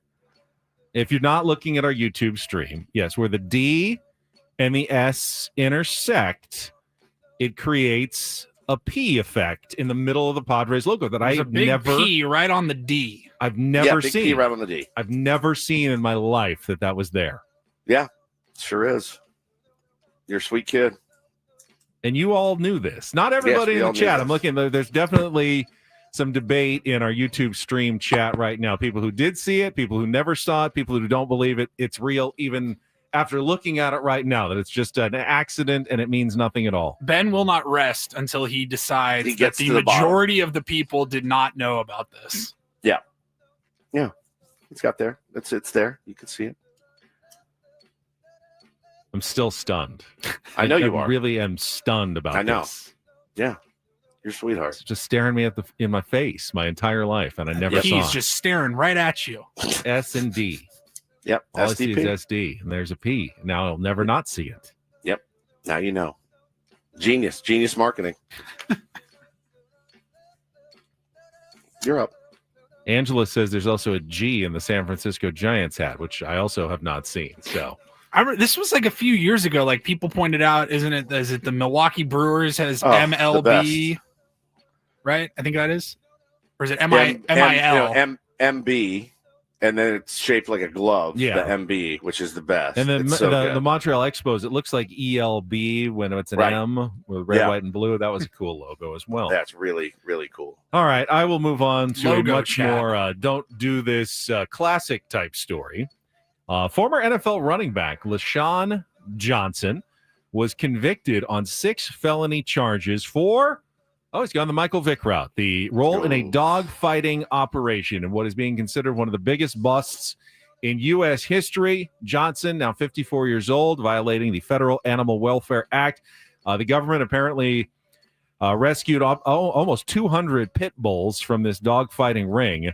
You'd think that at this point, with all the publicity of the Michael Vick case, that might have dissuaded other, NFL players from starting dogfighting rings. And the consequences for Vick were about as severe as any consequences that an athlete has faced. I mean, considering pretty much the gnarly don't do this stories that we see on a daily basis, Michael Vick was the one, in at least the court of public opinion and in the court of law, suffered about as much in terms of consequences as anyone did for what he did. Yeah, it was a big story when it came out, and I can remember the host I worked for at the time saying, "No, dogfighting is cool," and I just remember my hair falling out, having to defend it, and I don't understand it. I think it's horrific, honestly, and that really hasn't changed much. I was fine with Michael Vick, I guess, getting a second chance. He actually paid some consequences, as you mentioned. But man, that was one of the bigger sports stories I can remember. And I kind of agreed with you. Not only he did his time, but also seemed like genuinely changed by what he learned. And there was the argument that this is what I knew growing up and I thought it was okay, and then now I know that it's not, and he genuinely changed and actually went out and became an agent of change. So I was okay with him getting a second chance as well, but his story should have resonated to other people like LaShawn Johnson, like, okay, but you all don't now get a second chance because you should all know that this is horrible and don't do this. Yeah, he kind of set the tone, man. The cruelty to animals is just a different level for me of you're missing sick. that chip. Yeah, you're sick. sick. You're missing that chip, dude. Animals and children and elderly is kind of the line, really, of hurting people like that, right? They really don't have a choice, and that drives me crazy. So yeah, throw the book at this cat. He certainly deserves it. I have a much more positive story for Do This. Thank God. DD Mega Doo-Doo. So if you're looking at box scores last night, you'd see that a guy by the name of Nick Enright picked up the save for the Cleveland Guardians last night, and maybe you skimmed over it without knowing his entire story, but this is pretty incredible. The first career save for Nick Enright was a very meaningful one. He was diagnosed with Hodgkin lymphoma in late 2022. He still has not completed his cancer treatment. He has one left in November. But he had decided, I feel good enough to pitch. And he bounced around a little bit.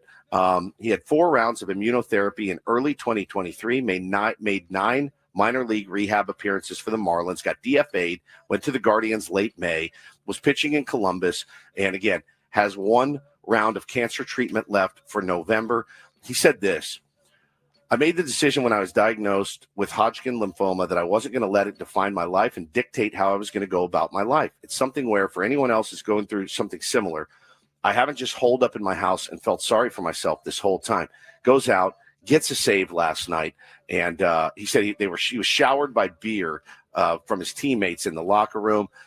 They were all pulling for him, super excited. He thanked his wife, his parents, the rest of his family for their support, and he got the ball from the final out, plans to set aside his uniform and his lineup card as well. He said, really, really cool. These last couple of years especially, I've gone through a lot of adversity, everything that's gone on. For me, being able to reflect in these moments, I think it helps being able to slow the game down because it hasn't exactly been a red carpet rollout for my career trajectory. Congratulations on a save that should be worth 10, right? Nick Enright. Congratulations to him. Pretty cool story. Pretty Really awesome story, and also helped out the Padres and other National League teams by beating the New York Mets 7-6 in extra innings. Dramatic win, and we can take a look at the rest of what happened in baseball yesterday coming up. But first, that was Don't Do This for Tuesday.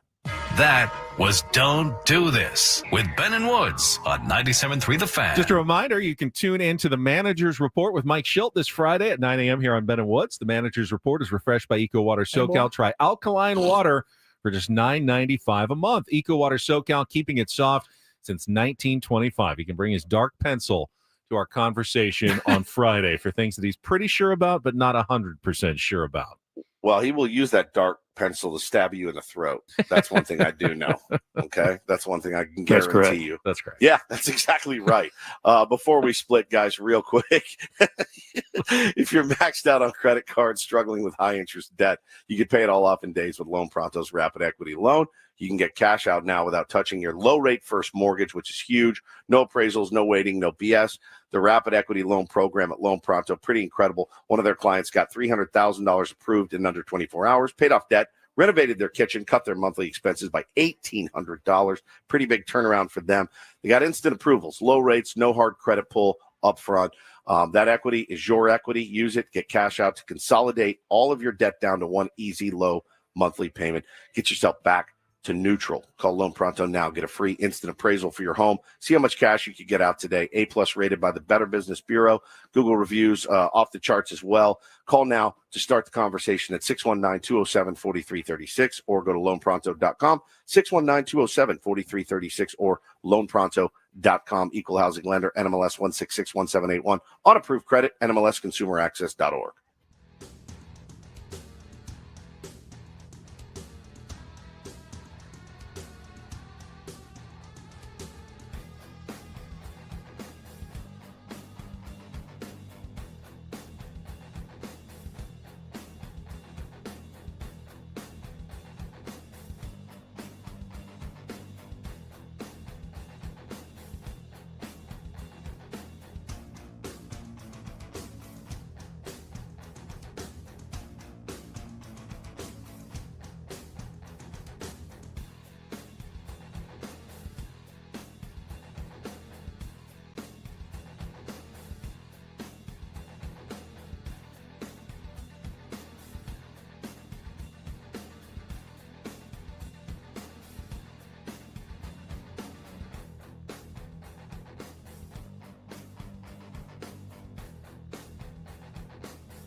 Hey players, things are about to get real here in San Diego.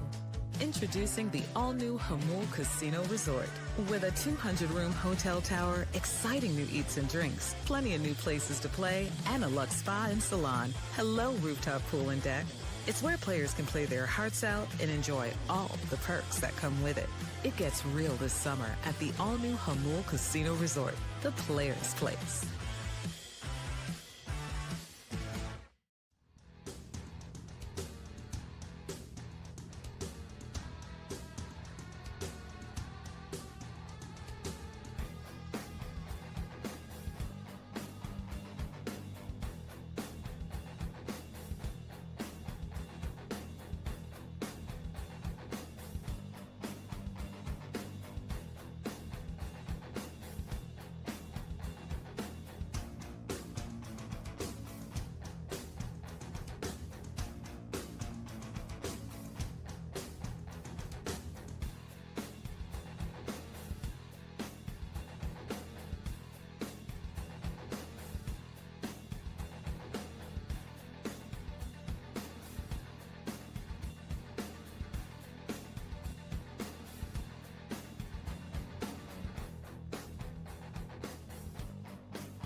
Yeah, I'm still on this thing, Woods. Still can't get over the P in the Padres logo. He just keeps obsessing about it. He's losing his mind during the break. Yeah, we may need an official statement from the Padres at some point today to settle once and for all if there is actually a P in their SD logo or not, or if it's just an accident, a happy coincidence, as it may be. I just had a happy coincidence. I went in, I saw the light was on in my bedroom. My wife is up at 4:30 in the morning, so I was able to get a quick motorboat in before I came back to the show. So I feel much, much better than I did 10 minutes ago. Much, much better. It works every time. Does she feel better than she did 10 minutes ago? Probably not. Yeah. Probably not. She wasn't super excited about it. But I did that to my wife yesterday. I said, "Is this where you thought your life would go? Like, when you were like a little girl, you're like envisioning your perfect life, husband. your dream wedding. Your husband's like, is this what you thought it was going to be?" Yeah, radio producer, just 100%. Yeah, I just did the exact same. I'm a 50-year-old man, dude. At the end of the day, 50-year-old man in there. Just let me get one. Let me get one before I get back to the show. And I do. I feel much, much better. I told her. I said, "Come in and do a segment with us." We got nothing today. She goes, "No." If she does, tell her to put her shirt back on. Yeah, well, her shirt was on. I went over the shirt. Gotcha. Yeah. All right. Well, on another note, Padres did not take advantage of the help that they were given by some other teams in the National League yesterday. We will talk about the rest of the baseball playoff chase right after a check of traffic here on 97.3 The Fan. From the 855 Get Ross Traffic Center, protecting San Diego after accidents or injury, here's Kelly Danick. Traffic is sponsored by Limonite Termite, the orange oil experts. Got a couple of problems here, guys. One of them is this two-car collision on northbound 5 before Hawthorne. It's over the right shoulder. And in the North County, southbound 15, right at the 76 connector ramp, collision involving car and a motorcycle. Have termites? Eliminate Termite inspects, treats, and repairs termite damage, all with a full structural warranty. Their orange oil treatment is safe for people, pets, and the planet. No tent, no move out. Protect your home naturally. Schedule a free inspection at eliminatetermite.com. I'm Kelly Danick with Ben & Woods, San Diego's #1 sports station, 97.3 The Fan. Woods, I know you're going to be stunned, but apparently the Dodgers fans showing love to Mookie Betts last night to try to get him out of his pretty much season-long slump with a standing ovation was ineffective. 0 for 4. He did not get a hit, nor did many other Dodgers, as Sonny Gray went 7 innings, gave up just 1 hit. It was a solo home run to Freddie Freeman. Ended up getting a no decision, but the Cardinals scored 1 in the 8th and 1 in the 9th to beat the LA Dodgers 3-2 and take the series opener up at Dodger Stadium. So Padres, after taking 2 or 3 from the Cardinals. The Cardinals go right away, take the first game from the Dodgers. Can they steal another one this series and hand the Dodgers a series loss? Either way, it kept the Padres 3 games back in the National League West as both teams come up short last night. But the Dodgers certainly have not really kicked it into that next gear. Even after getting Blake Snell, they had Tyler Glasnow back and pitching well last night, but it did not translate into a win as they could not get the offense going. I mean, the similarities in our offenses are now they padded a lot of numbers early, man. They were one of the best offenses for a while, but they've fallen off. They've had some injuries as they usually do. And just ineffective. And I got to say, man, we catch a lot of, I will spar with a Dodger fan every day. They're really, really funny, and they go back on pretty much everything they say. And, I can vividly recall them ripping, the Phillies for doing this. People were talking about it on Twitter for doing it for Xander, and they just, poverty, blah, blah, blah. A once mighty, arrogant organization has resorted to, doing standing ovations for a $300 million plus player. If I'm Mookie Betts, it's the last thing on the planet I want. The last thing on the planet. He's had a terrible year. Remember, he started the year with some weird illness. He dropped like 20 pounds. He had to get that back on. He's playing shortstop. It's pretty taxing on him. He's just not hitting the ball well. But I have no doubt Mookie Betts will break out. None. Zero. Mookie Betts has a track record, one of the best track records in baseball. So I can understand why they're frustrated, but the hypocrisy of them doing that last night, and especially it coming from one of their reporters who spends his time, ripping fan bases that do things like this. I thought that was priceless last night. It's interesting because I see obviously plenty of Padres doomers. We deal with them every day. I see tons of Mets doomers. I see Yankees doomers. My buddy Scott, huge Yankees doomer right now as they lost again.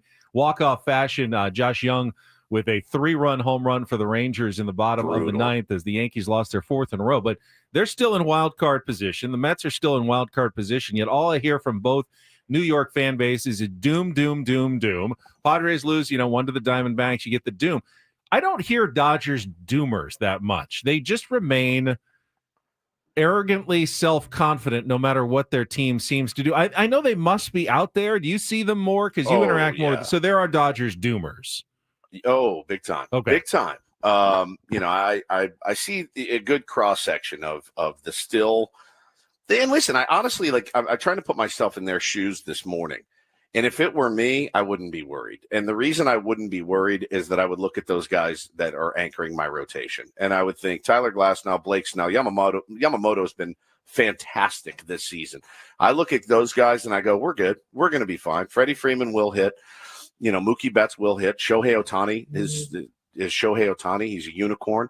I think I would be in the camp of I'm not worried about this right now. I really wouldn't worry if I were the Dodgers. Do not feel that same way, though. Nick Pivetta has been fantastic all season. The Padres are getting Michael King back. Their pitching has been terrific. Their bullpen is the best in baseball, and they've got Manny Machado and Fernando Tatis Jr. and Luis Ariz and Jackson Merrill. They've got plenty of good hitters who have established over their careers that they are good hitters and are going to hit. Shouldn't we feel just as confident in our team as confident Dodgers fans feel in their team? No, I think, and the reason for me, just speaking for me personally, is because the track record, right? So the track record of the Dodgers being able to win so many, pennants, division titles. Honestly, they're the Braves of the '90s, and that to me would give me a little bit more inner peace if the Padres had that track record. They don't, and in fact, we had that team on the ropes. We all know what happened, and couldn't close. And so for me, I think you're more. I think it's more fair to be a Padres doomer right now than it is a Dodgers doomer. But I think you should still be happy about your ball club and know that you're in a good position right now, and within striking distance of the West, which is pretty cool because I did not think we would be here at this point in the season. I really, really, really, really did not. And to be this close is great. It's also frustrating, man. You're right there. You can see the top of the mountain. And every time you take one step up, you kind of slip down a little bit, and you just got to keep grinding, trying to win some games. So, I just thought for them, for that fan base to resort to that last night was a little bit embarrassing. Padres did lose a game in the standings to the Cincinnati Reds, who beat the Chicago Cubs 3-2. The Reds now 3 games back in the wild card race, although both teams lost their starting pitchers in the game. Mike Soroka, who was the Cubs' bigger pitching deadline trade acquisition, is already headed to the IL with shoulder discomfort. So Cubs fans who thought they needed to be more aggressive getting pitching, they were less aggressive, and now they've already lost the guy that they were less aggressive getting to the IL. Nick Lodolo, I believe, left with a blister.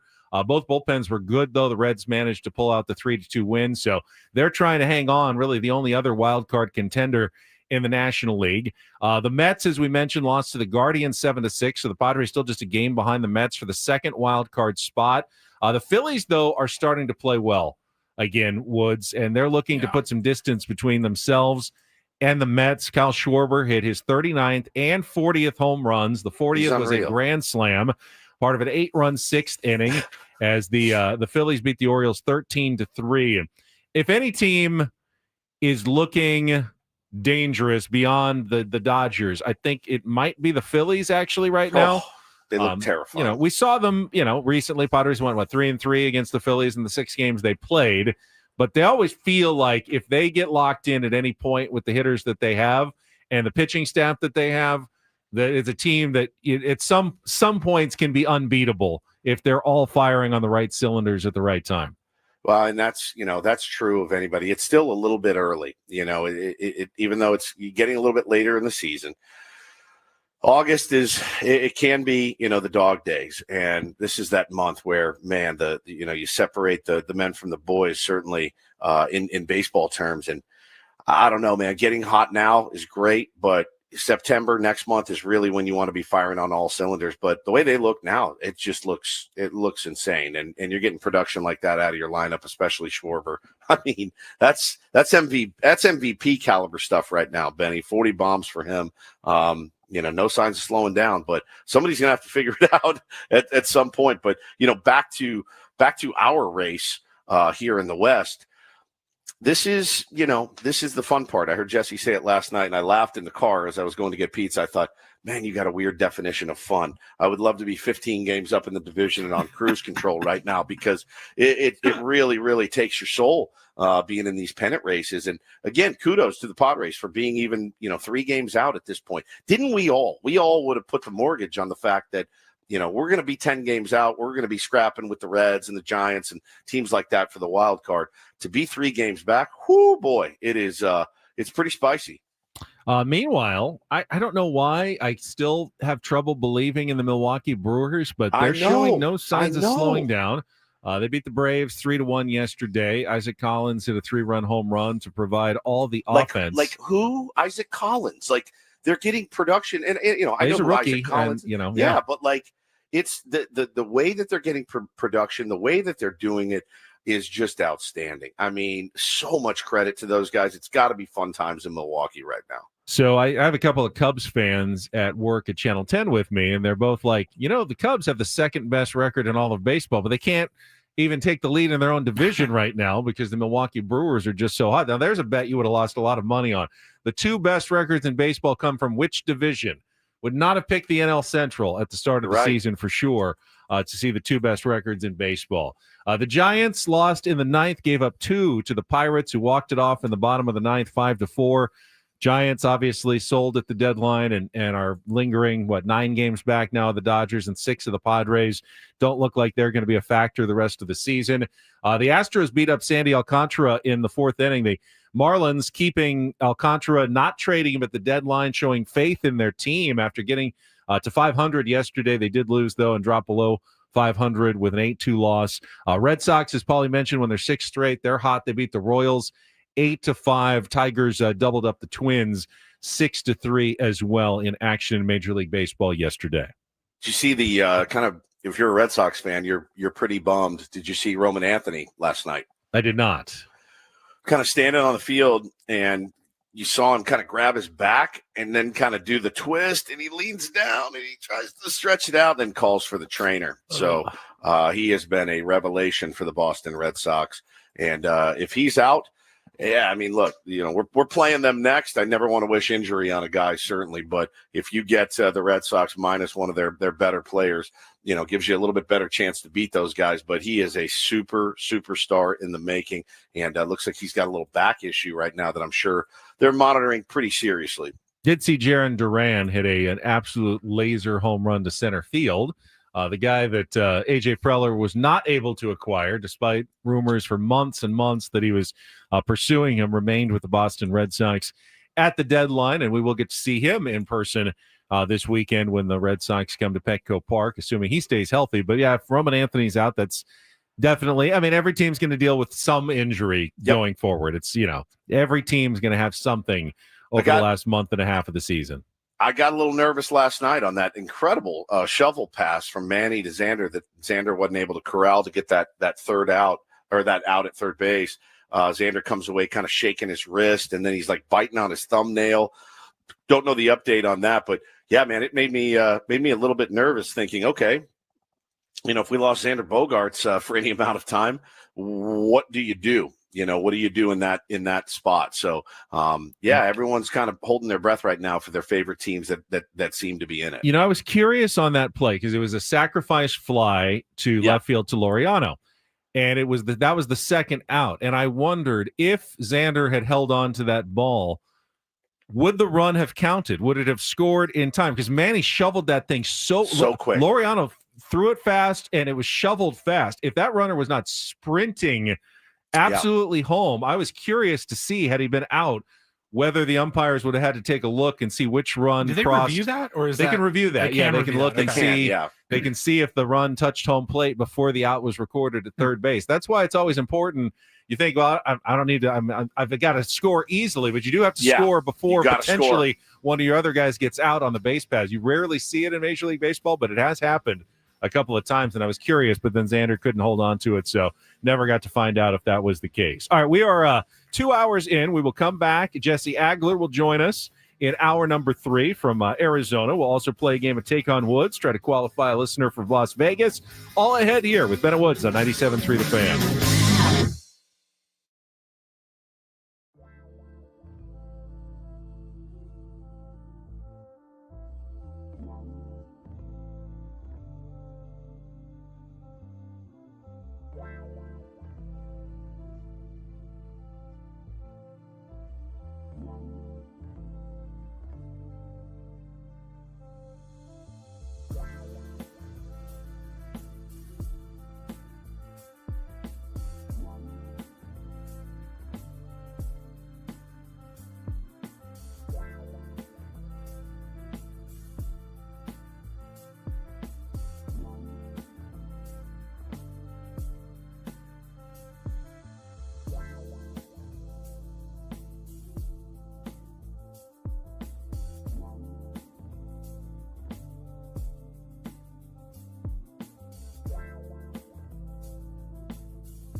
All right, my friends, we are halfway home on it is Tuesday. It's August 5th. Ben and Woods, 97.3, The Fan. I legitimately had to look at my phone because I have just lost. You're on island Kauai. time. I'm on island time. I'll just get to it whenever I get to it.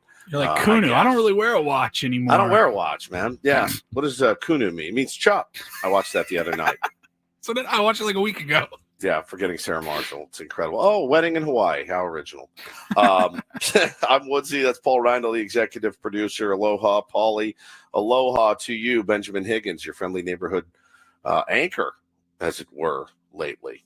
He's been lately for the last couple of weeks, and enjoying my fill-in stint on the desk. By the way, just quick update. Are you? Yeah, I mean, I do enjoy it. It's tiring. It's exhausting, but yeah, I've enjoyed it.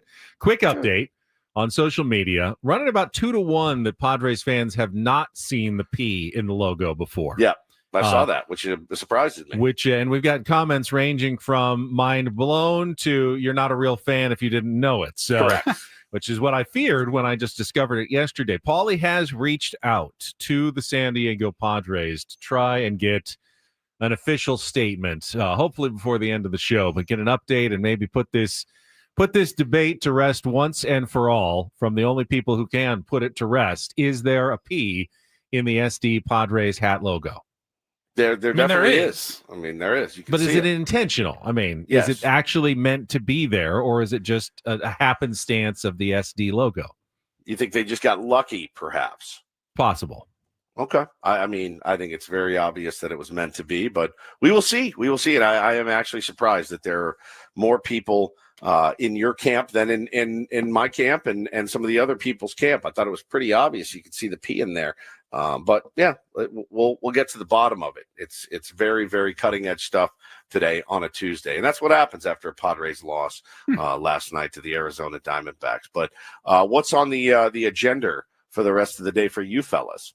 I actually am going up to Oceanside right after the show. I've got a shoot for Channel 10 for an event that's coming up. Details TBD, but I'm going to be up there for a couple of hours and then back down to the studios off the 94 to anchor and then watch the Padres game tonight. Yeah. What kind of shoot? Like an adult film? No, a television shoot. Oh, it's God. an interview and some stand-ups and some teases. It's what we do when we go out on location and shooting some things in advance. It's like it's not for air today. It's kind of more of a long lead type story that we're working on for the future. Tyler says you're secretly applying for that Oceanside PD dispatch job. What was the salary? It's like It was like $85,000 or it's something. like 3 days a week, 3 days a week, 12-hour work days, and like $87,000 a year. And you're like, huh?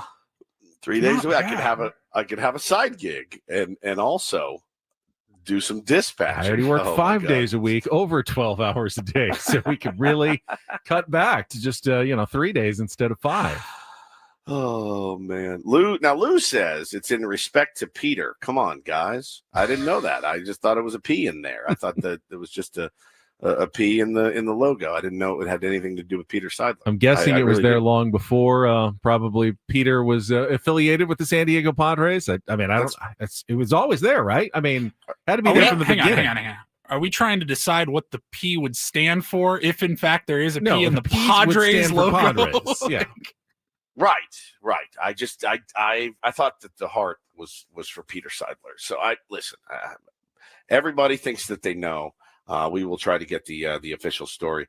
Paulie, what's on your? We were talking before the show. Paulie is moving soon, which is in and of itself like it's like the third worst thing that can happen in your life. But it's also exciting, and you move to a new place. But you're in this moving purgatory right now. yeah, we're like 6 weeks out, 7 weeks out. So it begs the question of like, what do you do? Because you don't want to wait till the last minute, but you also don't want to be living out of boxes Right. for the next 6 weeks. No, we're probably a few weeks away from the boxes and all that. And, Yeah. you start with the stuff that you won't need.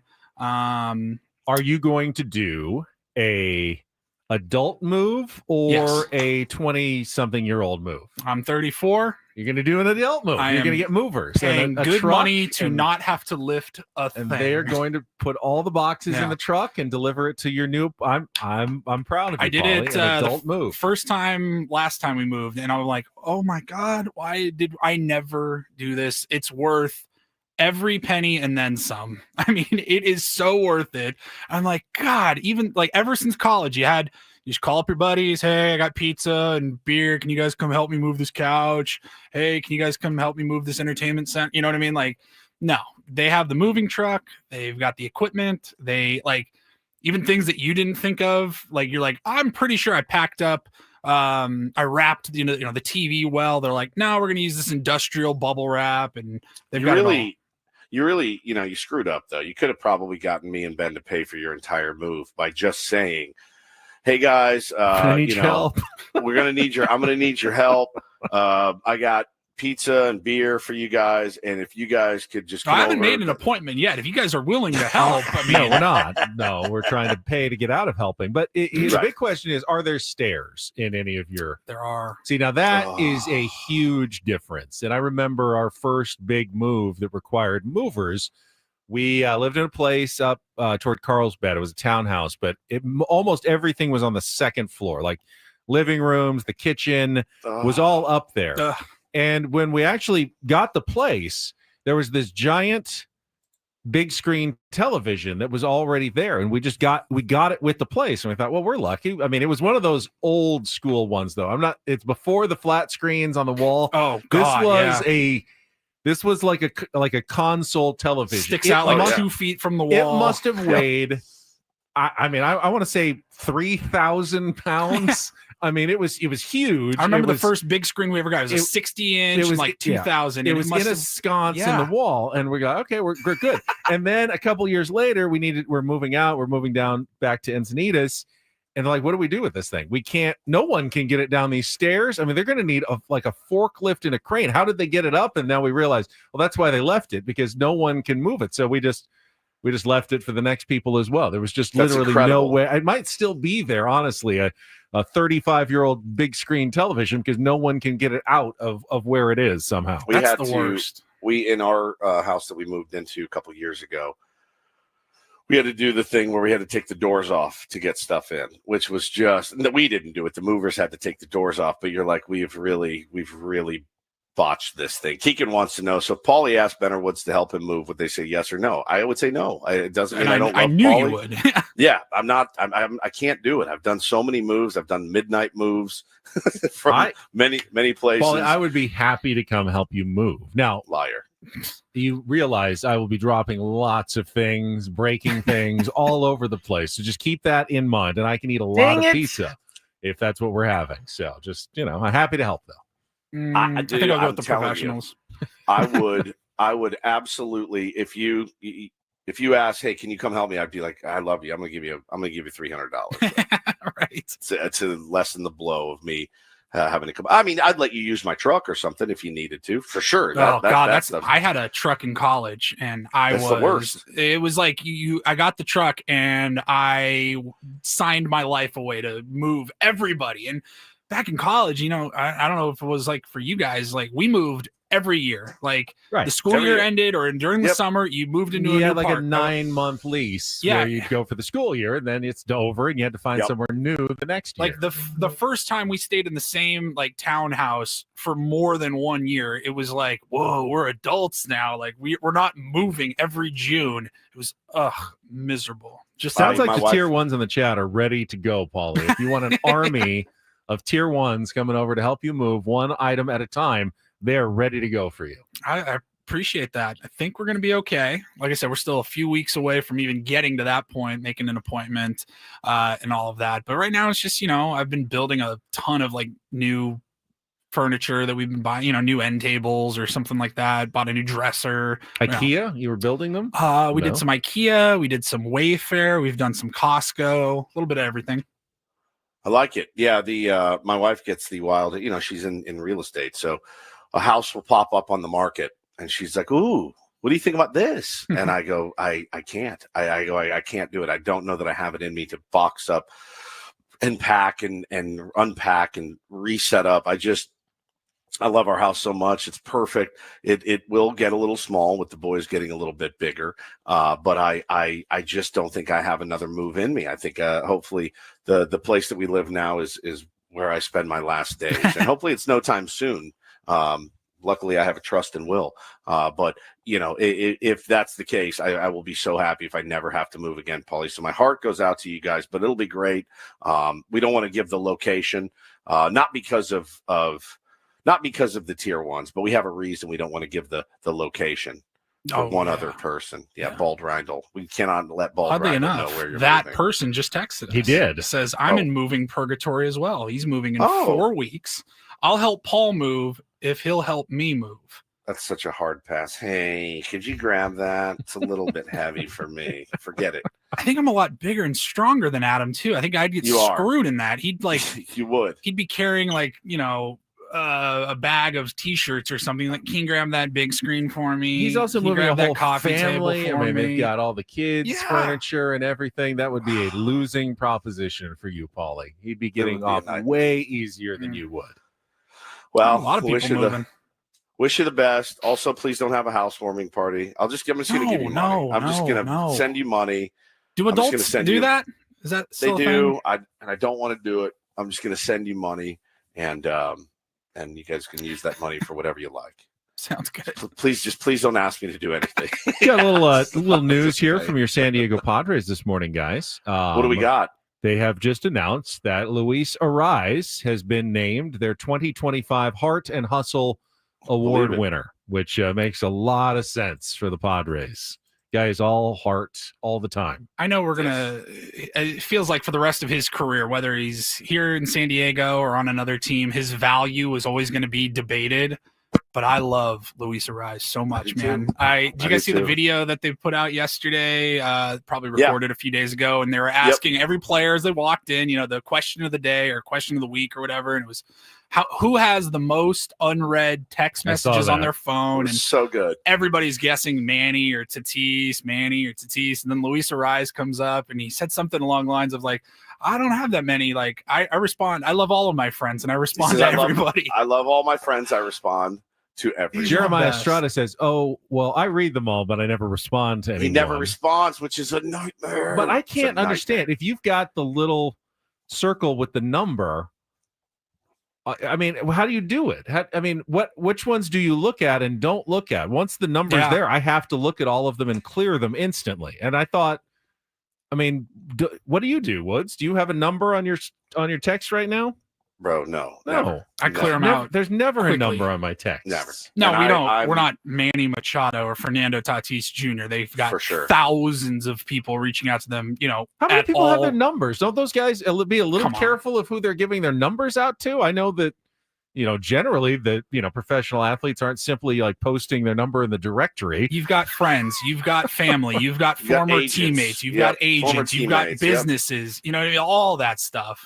And even if I did have like Fernando's number, I'm certainly not texting him all the time. Do people just think that I'm just going to text you, Fernando? I'm sure no one's heard from.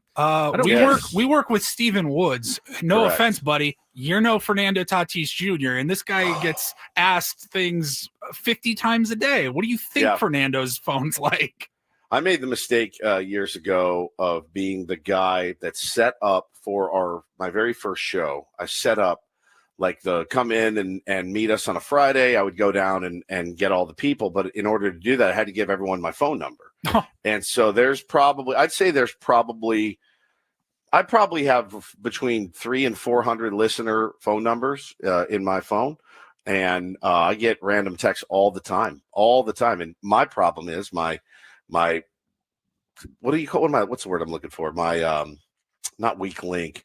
My fatal flaw is that I have to like read and respond to every one of them. My kryptonite. It's my fatal flaw that I am unable to just ignore a text or DM. I wish I could, but I can't. So I'm constantly crippled by my phone and my Instagram, my Twitter, all of it, and it's hundreds and hundreds a day sometimes. So I definitely I would win on our show for that, but I loved that video. I thought it was so great. I usually like, especially if I get texted during the show, because I try not to look at my phone much, like especially when we're on the air. Sometimes I get too busy during the commercial breaks and I forget to check. Like I'll leave texts purposely unread, or even if I accidentally open it, you can swipe and make it unread again. Because then at the end, then after the show, I'll see the unread do that text too with like emails. It's like a reminder. Okay, I've read it, but if I leave it unread, I'll know that I need to check it again because if the number's gone, I'll feel like, oh, I'm good to go. Yeah, all my numbers are gone, and I'll know. Okay, I've got to go back and look at that one. So I actually leave some of them on purpose unread, even though I've already actually kind of read it. Yeah, Brandon nails it right here. Ben reading his phone, asking the same question Woods asked him 10 minutes earlier. Yeah, the phone is a real detriment on the Ben and Woods program. It has been. I didn't tell you when I come back from Hawaii what I'm going to install in the studio. Are you ready for this? Are you ready? What? The phone cubby. I mean, I don't play on my phone, though, during the show. I use it to look up things that I need for the show. I've never accused you of playing on your phone. Never once. It's like it's for work. I don't think it's Wordle. I can't really do my job without the phone. We're going to get a cubby. We're going to put it in the studio, and then you can get it out of your cubby at breaks. And I will do the same. And Paulie will do the same. But don't you ever need to look up something during a break or during the show when it's actually on? I have a computer. You have a computer. No, but I don't know. There's certain things like on my Padres Daily. I always find it on my phone. I check on the computer. I don't want to look. I don't want to go. I'm using I've got my StreamYard and everything. I don't want to change what's on my computer, so I use my phone to find things like important Padres information. Well, I have found here some beautiful. Just take away my computer, then. I mean, if you don't want me to be distracted, let's have no computer, no notes. We'll just talk for 4 hours with no information whatsoever. Sounds like a challenge. We pretty much do that anyway. I have found a nice piece of mahogany here, and I have whittled a cubby, and I'm going to be bringing it home for us, and I'm going to put it in the studio. We're going to do the Ben and Woods. We'll put a Ben and Woods sticker on it. It'll be the Ben and Woods phone cubby, and we'll just see how it goes, see how it works. Some of the comments in the chat, you have the internet right in front of you. Ben sounds like a drug addict. Ben channeling his inner Taylor right now. On my phone. It's like taking... It's like you don't understand. I need my phone. I feel very uncomfortable if I don't have it with me. I really do. All right, do this for me right now. Take your phone and... Now you're good because we're about to go to break. But the next segment, just give your phone to Paulie for the segment and see how you feel. We'll just try it. I'm going to feel very uncomfortable. All right, we will take a quick timeout. Next segment is Take on Woods, which I don't need my phone for. I do have that on my computer. If you'd like to be our contestant, you can call in now, 833-288-0973. 5 questions, musical trivia against Woods with a chance to qualify for a fabulous Vegas getaway. We'll tell you all about it when we come back with Ben and Woods after traffic on San Diego's #1 sports station, 97.3 The Fan. Gambling problem? Call 1-800-GAMBLER. GEGE 000-466. For a full list of games and rules, play at 7 Mile Casino. Visit 7milecasino.com. Well, Benny, what do you do at 7 Mile Casino? You're not allowed to have your phone there while you're gambling and playing California style blackjack. You can't be on it. I don't think. I think they frown upon that. I mean, during a hand, you put it away, but in between hands, absolutely, you can check. That's your phone. What I'm asking you to do. In between, pretend hands? that we're in a hand. All right, we're in the hand. All right, so we got 11 showing. We're ready to double down and look for that king in California style blackjack. You can also play Texas Hold'em, Pai Gow Poker, and Baccarat in San Diego's best upscale, closest card room. You're going to find it all, Woods, at 7 Mile Casino. That's exactly right. We love the proximity to downtown, just 7 minutes away, hence the name 7 Mile. Very, very easy to get to. And once you get inside, you're going to feel like, all right, yeah, this is a place for me. Very clean, very bright, very airy. They got a great patio on the back as well. They really got everything you're looking for at 7 Mile Casino. Got a 2 circled on my text messages now, and I feel like I need to check them to see what's going on. You probably do. Yeah, we're going to break. You're allowed to check. No long drives. 7 Mile Casino. It's our place. Love the patio. Love the food. Check it out today. It's just minutes from downtown.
Hey players, things are about to get real here in San Diego.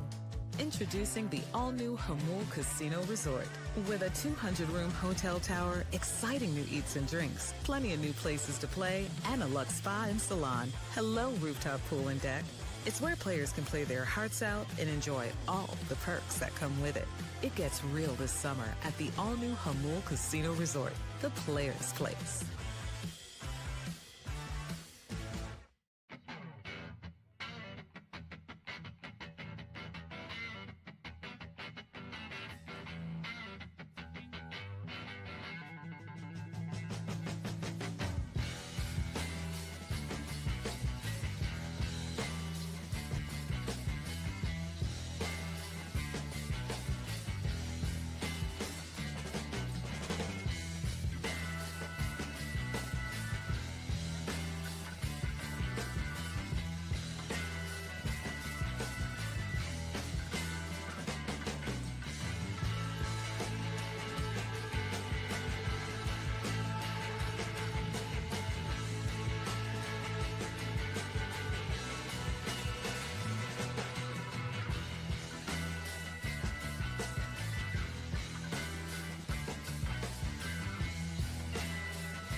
In a little bit because we got Jesse Agler coming up at the bottom of the hour, and we got a game to play, and we got contestants on the line. So, Woods, are you ready?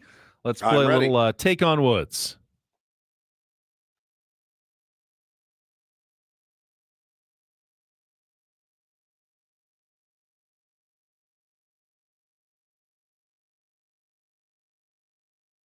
Take on Woods. This is brought to you by Bay Alarm, security and fire alarms for every business. We got you, and I am just taking one at random. We got James. Just go random there. You here? Good morning. All right, James, you are up today for Take on Woods, and if you can beat or tie Woods in our 5 questions, you will qualify for our fabulous monthly grand prize drawing. It is a 2-night stay at Resorts World Las Vegas, 2 VIP expedited admission passes to IU Day Club. Does that mean like front of the line expedited? I think so. That's what that means. And a $175 food and beverage credit. I mean, it's better than $150, not quite as good as $200, but $175 is not bad. You can get all the details at rwlasvegas.com. All right, here are the categories that you've got to choose from today. We have The Eyes Have It, 5 bands that begin with the letter I. Wish List, which is 5 song titles that begin with I Want. And a song within a song, 5 song titles that all include the word song in the title. So The Eyes Have It, Wish List, or a song within a song, James? Let's go The Eyes Have It. The Eyes Have It. All right, this one's pretty simple. 5 bands that all begin with the letter I. You'll have 60 seconds. Answer as many as you can. If you don't know one, say pass. We'll come back to it. First question, Paulie is queuing it up, is our 2-second song. You need to identify both the song title and that band that starts with the letter I to score that point. James, are you ready to play? Let's go. All right, let's do it. 60 seconds on the clock. The category is The Eyes Have It. Your time begins when Paul plays the music. Good luck, James. Let's take on Woods. I'm waking up to action does. Which Australian rock band was originally formed as the Ferris Brothers in 1977?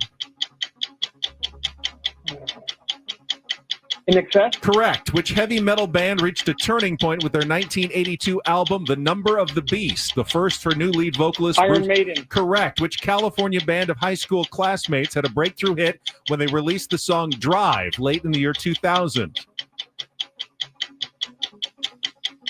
Pass. A sampling of Star Trek's Mr. Spock saying pure energy is a notable feature of which 1998 hit What's on Your Mind by which electronic band? Information Society. Correct. Let's go back to our 2-second song. I'm waking up to action dust. Man.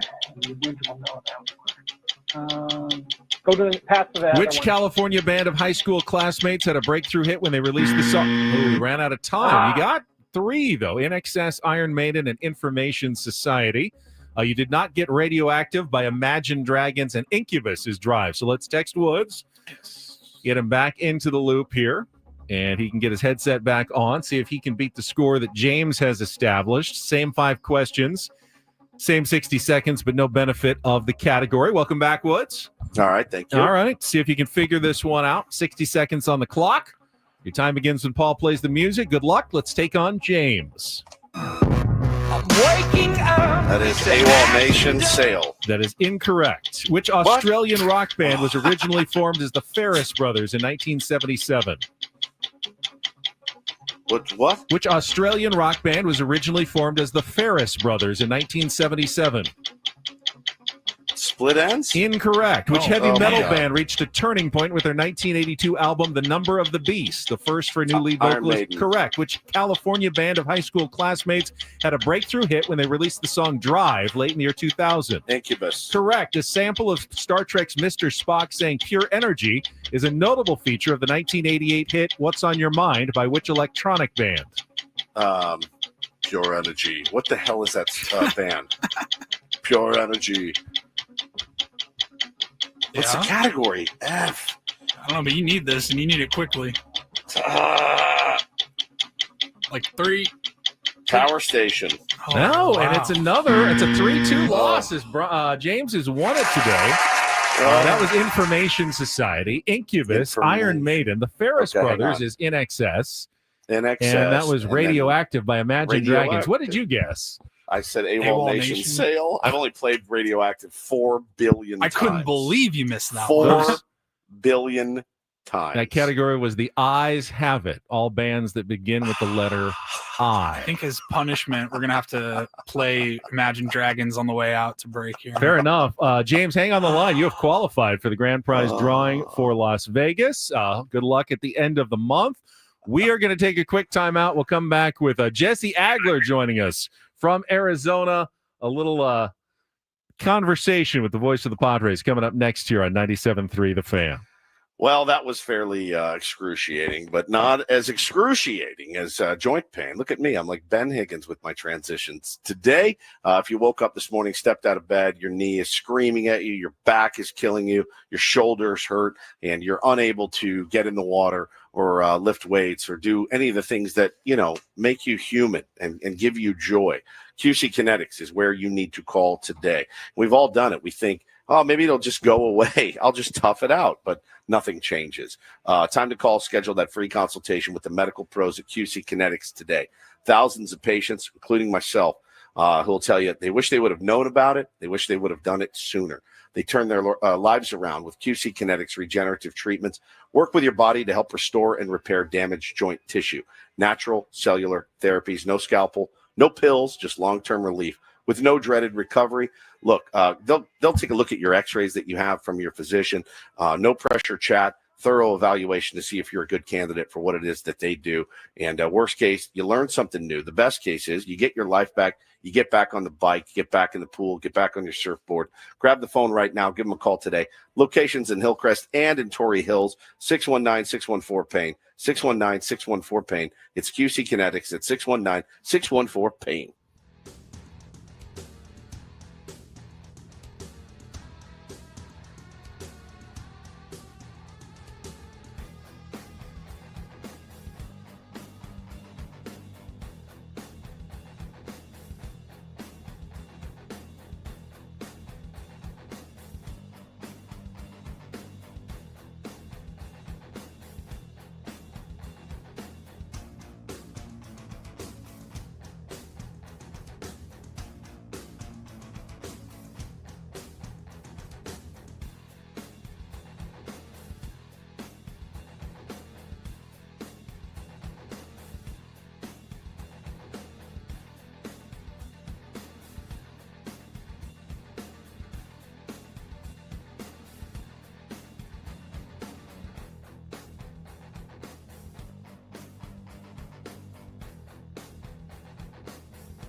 Hey players, things are about to get real here in San Diego.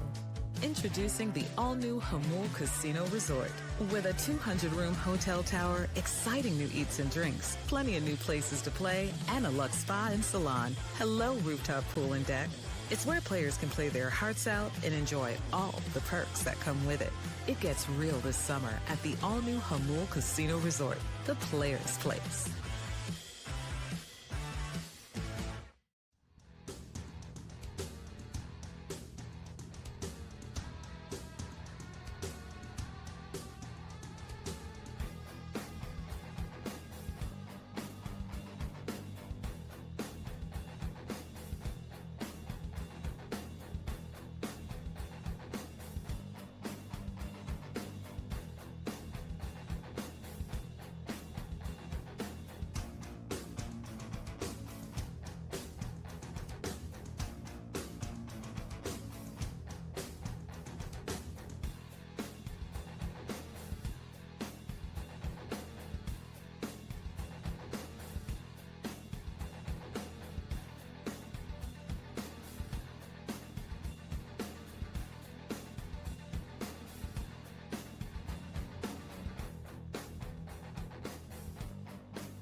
Got TV star Jesse Agler standing by from Phoenix, Arizona. Our weekly chat with the voice of the Padres is coming up. First, though, let's get a quick check of traffic here on 97.3 The Fan.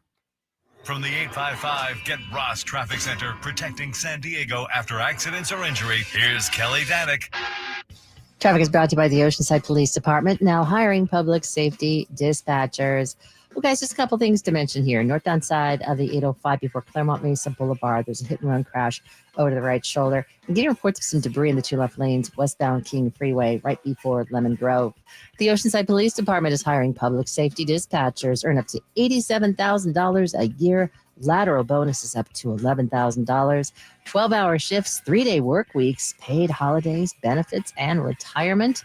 Apply at joinopd.net. I'm Kelly Danick with Ben & Woods, San Diego's #1 sports station, 97.3 The Fan. And joining us now from the Valley of the Sun, the voice of the San Diego Padres. Hear him every Tuesday morning here on Ben & Woods. Jesse Agler. And Jesse, I know we're interrupting. You probably would love to be going on a 5-mile run out through the streets of Phoenix right now, I'm sure. Oh, my gosh, man. It's funny because we come here obviously for spring training, and it's beautiful in February and March. It's basically like, almost like San Diego, and then you come here on August 3rd, 4th, 5th, 6th, and different story. 110 is what I'm saying. Yeah, 111 today. I got 114 tomorrow, Jesse.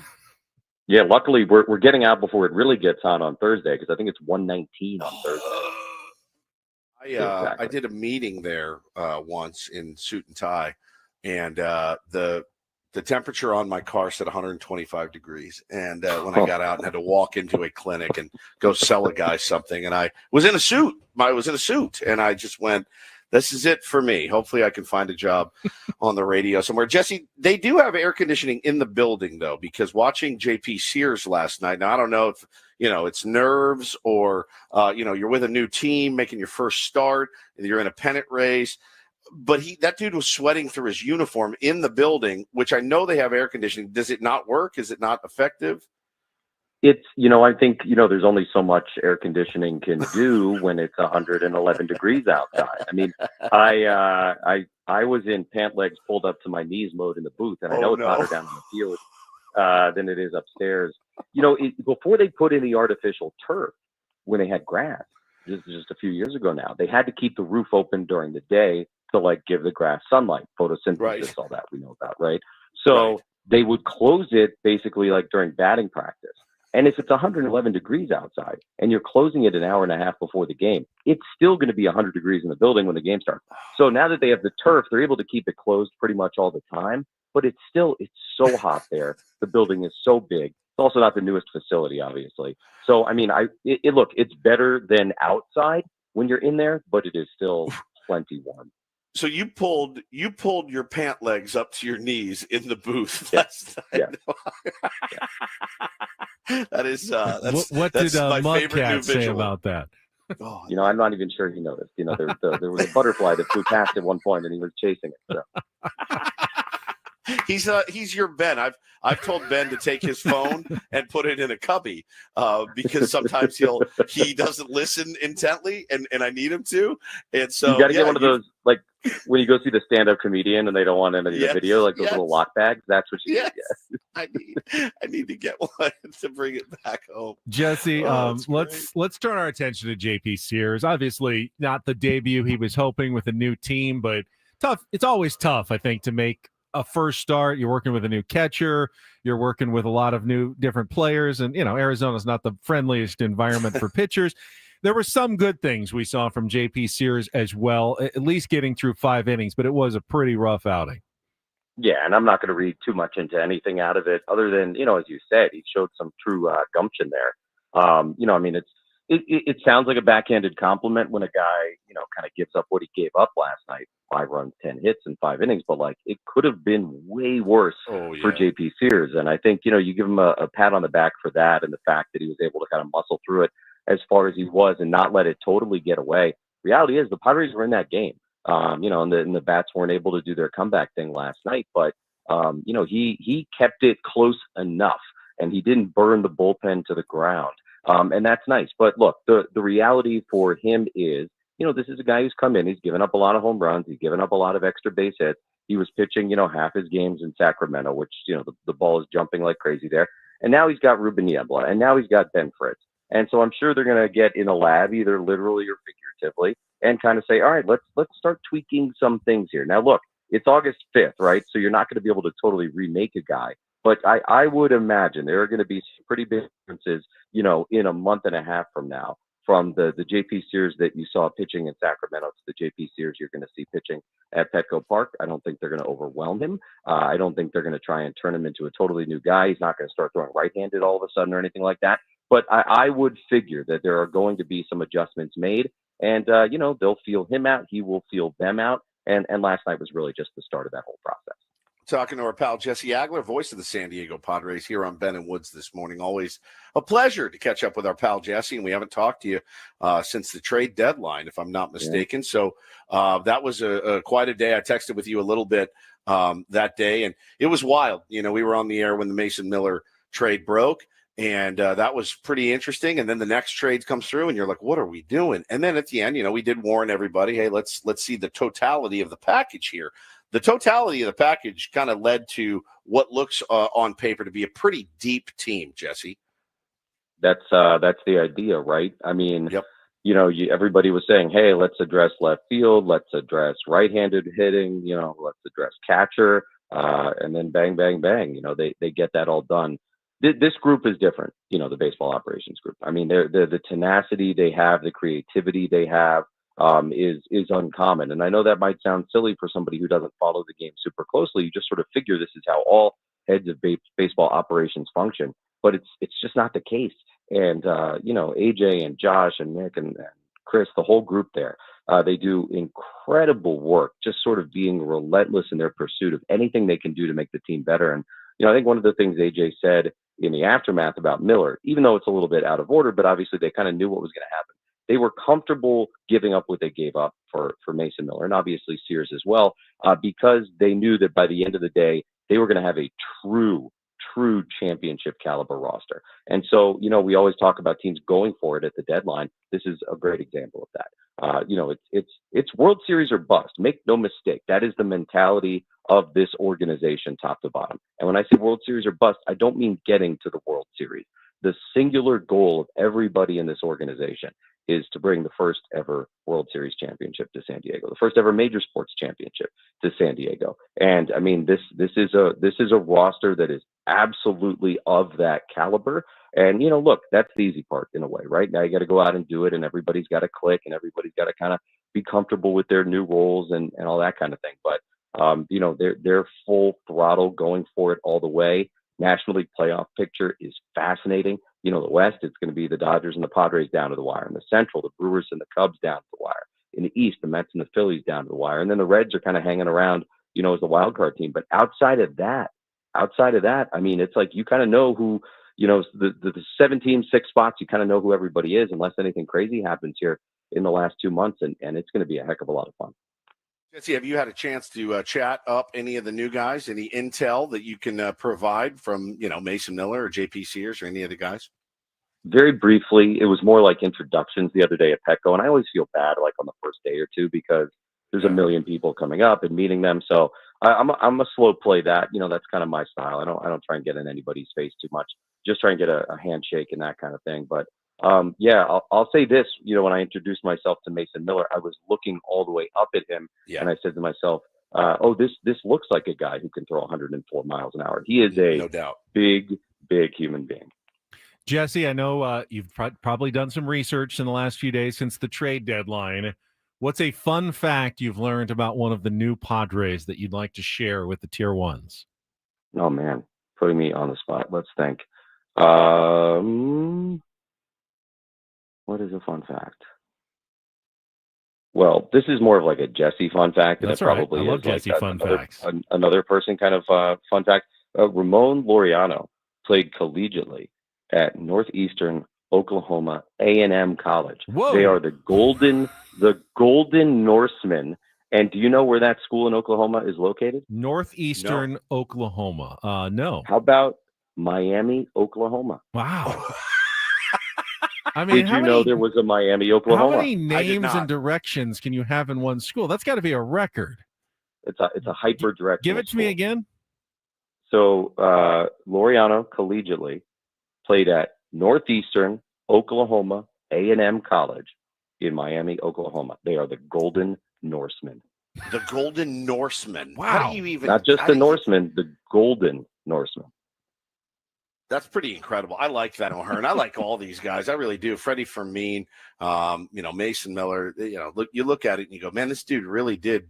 This guy really did get everything off the old grocery list that he needed to get, Jesse. So like you said, they got to go out and do it. And it's interesting. It's going to be interesting for Schulte now, not only with he hasn't really been playing with a robust bench all season. And now he's got to figure out, I got to get Sheets in and I got to get O'Hearn to start and I got to do this and Freddie and Diaz. It's a whole new set of problems for a skipper. And look, even though they're good problems to have, they are still problems at the end of the day. Same with the bullpen, when to deploy guys and when not. But I know Schulte would rather have it this way than the other. We can ask him about that on Friday. But, again, on paper, it looks pretty solid.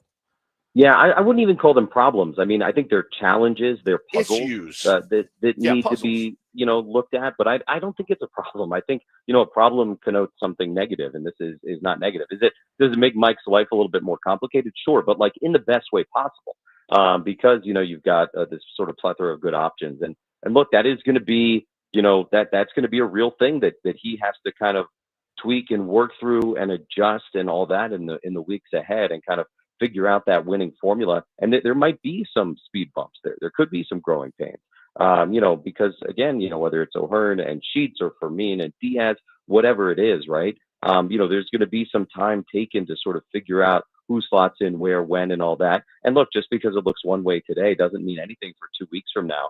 Go back to the beginning of the season and look at some of the starting lineups and how different it is now. And remember when Jackson Merrill was in that big slump, he got dropped down, further in the lineup than he had been at any point. this season, and now he's back, hitting cleanup because he's pitching or hitting well again. So, I mean, look, all of this stuff is fluid. All of this stuff is subject to change.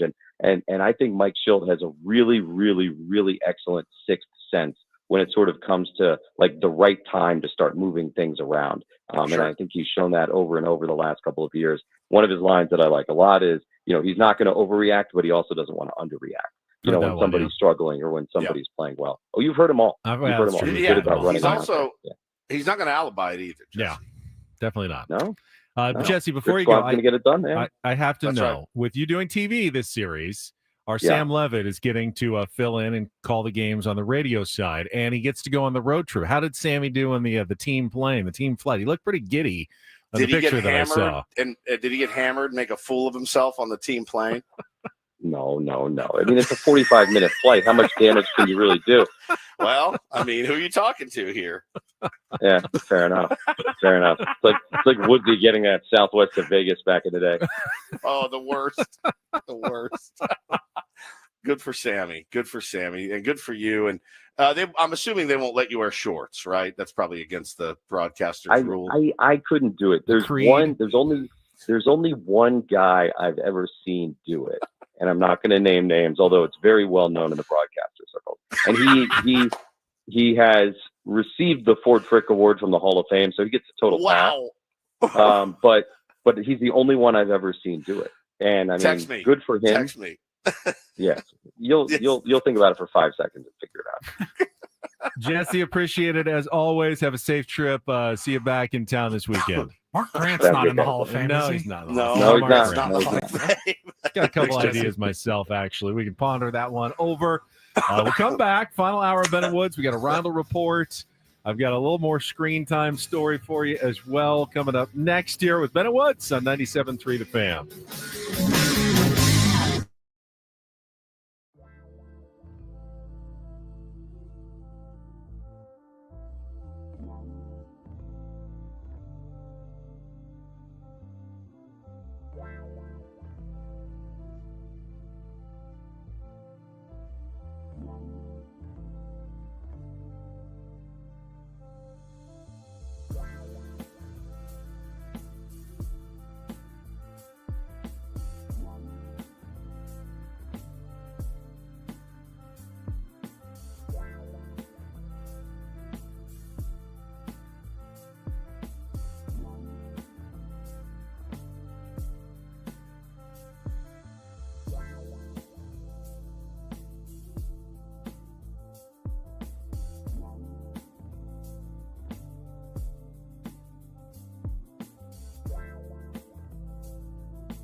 Our thanks to Jesse Agler for joining us. No incorporator this week since he's on television, assuming we'll have it back next Tuesday. We could always text Sammy with an incorporator word, but I think he was a little nervous trying to get back into the flow of play-by-play. You know, you do it for a while, and he called minor league baseball for many years, but then you don't get the reps for a couple of years, and I texted him last night, thought he did a great job. He said, I think I was a little rusty, he said, but thank you for the compliment, and especially that he was doing both pre- and post-game show and the game as well.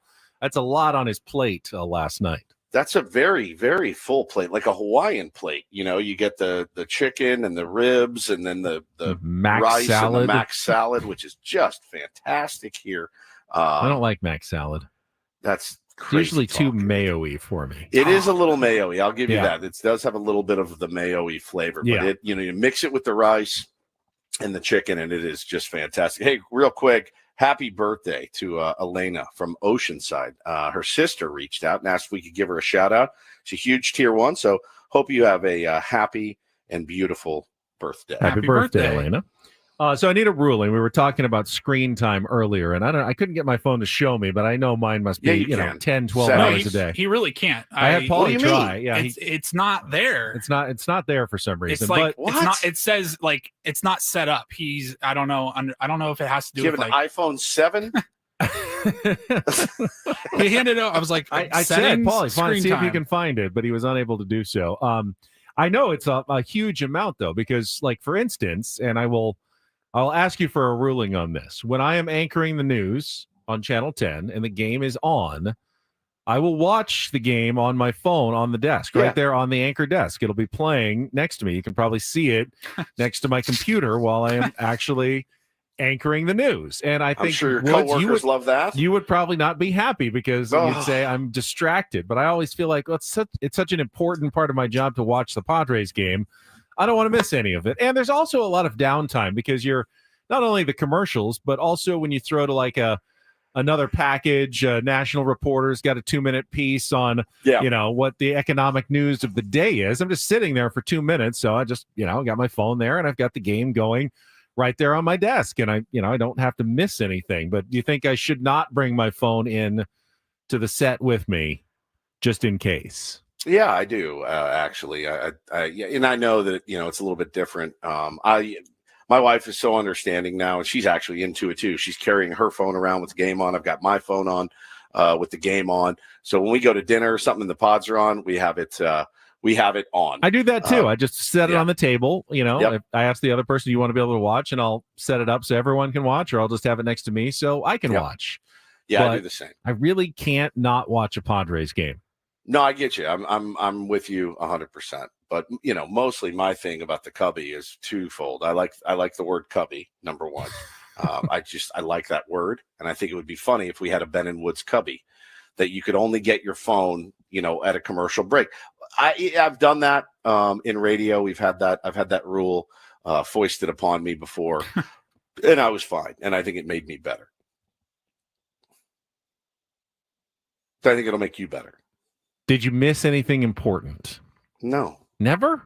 No. I mean, what are our breaks? 15 minutes long? Like anything can wait. Nobody It died. feels like it used to be things could wait 15 minutes. Now it doesn't feel like things can wait 15 minutes. Like if my other boss texts me, I want to be able to respond right away and not make her wait like 20 minutes wondering where is he, what's going on. Well, he's on the air. She right knows now. you're on the air. I know, but she also knows that I usually respond right away, even when I'm on the air. That's going to be changing, and she's going to have to learn to once you be get okay with the that. Cubby. Yeah, I'm really excited to institute the Cubby and the Cubby, the Ben and Woods Cubby. Cubby It'll be protocol. great. Yeah, Cubby protocol. It's going to be so good, and I'll do it with you. Okay. All right. Well, if we have an actual, I want an actual Cubby though. I'm going to get an actual Cubby. I don't want just a fake Cubby. I want an actual Cubby when we walk in here. Yeah, for sure. One of those plastic bins and everything. My screen time per day, daily average is 7 hours, 11 minutes. That's a lot. That's a lot. A little more than 1/4 of your day. That's pretty spent much on the screen. Yeah, 7-11. That's fairly normal nowadays. I know it is. I know it is. And here I am yelling at my kids to not be screenagers. And that's I'm on the just phone. that screen, by the way. You also have, I assume, a laptop computer and a television that you also watch at times. So really, that's just the starting point of your daily screen Yeah, that's time. just your phone. Now, Nathan says, we found out that no phones in the clubhouse for the Angels doesn't make much difference. Now, I will say this, Nathan. If Zach Neto was at short checking his DMs like Ben does in the middle of a game, I think it would probably lead to some issues. And I think then it would actually help. But I think, that was a move by Ron Washington to say, no, I want these guys talking about the game, and that's something that we always hear is missing from the new game as opposed to the old game, right? Guys sitting around talking about the game that just happened or the game that's about to happen. Everyone's on their phones. We're talking, and it's not just baseball players. It's not just little kids. It's everybody. We are all slaves to our phone. Every single one of us is absolutely a slave to our phone. And, I tried to leave mine behind at the beach the other day, and it was a good feeling. But I kept constantly nagging my wife. Anything happen? Any updates? We make any trades? And, that's not good either. You're still a slave to your phone. If your phone's in the other room, it's hard to unplug. But you're also operating under the assumption that it's necessarily a bad thing. And I don't know that screen time or your phone is a bad thing. It depends on how you react to it. I mean, if it turns you into a jerk about it, then yeah, you probably have too much screen time and you need to back away. But if it's a tool that you use to, help with your job or your life or whatever, it's like, what does it matter how much time you're on your phone versus, what you're doing the rest of the time? Well, I'm not worried about your health. That's not what I'm worried about. I'm not worried like something's going to happen to you. Your eyes are going to dilate or something from too much screen time.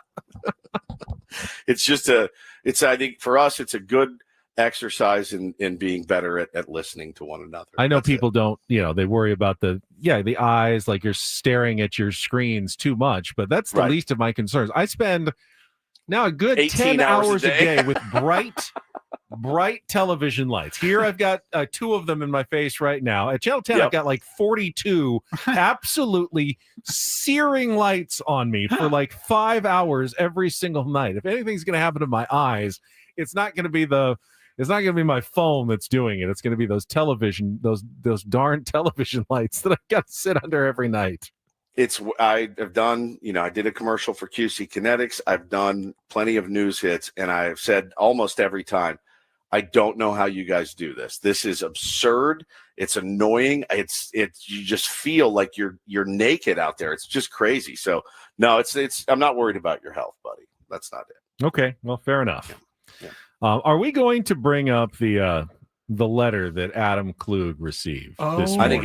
I think it's absolutely imperative, and I think this could go down as one of the better letters/bits that I've ever. It's not even a bit. I mean, this is the most unhinged piece of mail that has ever made it to 97 through the fan, I believe. And we've got some doozies. Yeah, okay, Paulie. Like, is it unhinged? He has some good points. Well, he has some good points. When I say unhinged, I just mean the fact that it is 4 pages, 2 pages front and back, handwritten, and we haven't even gotten into. I mean, there's a million spelling errors.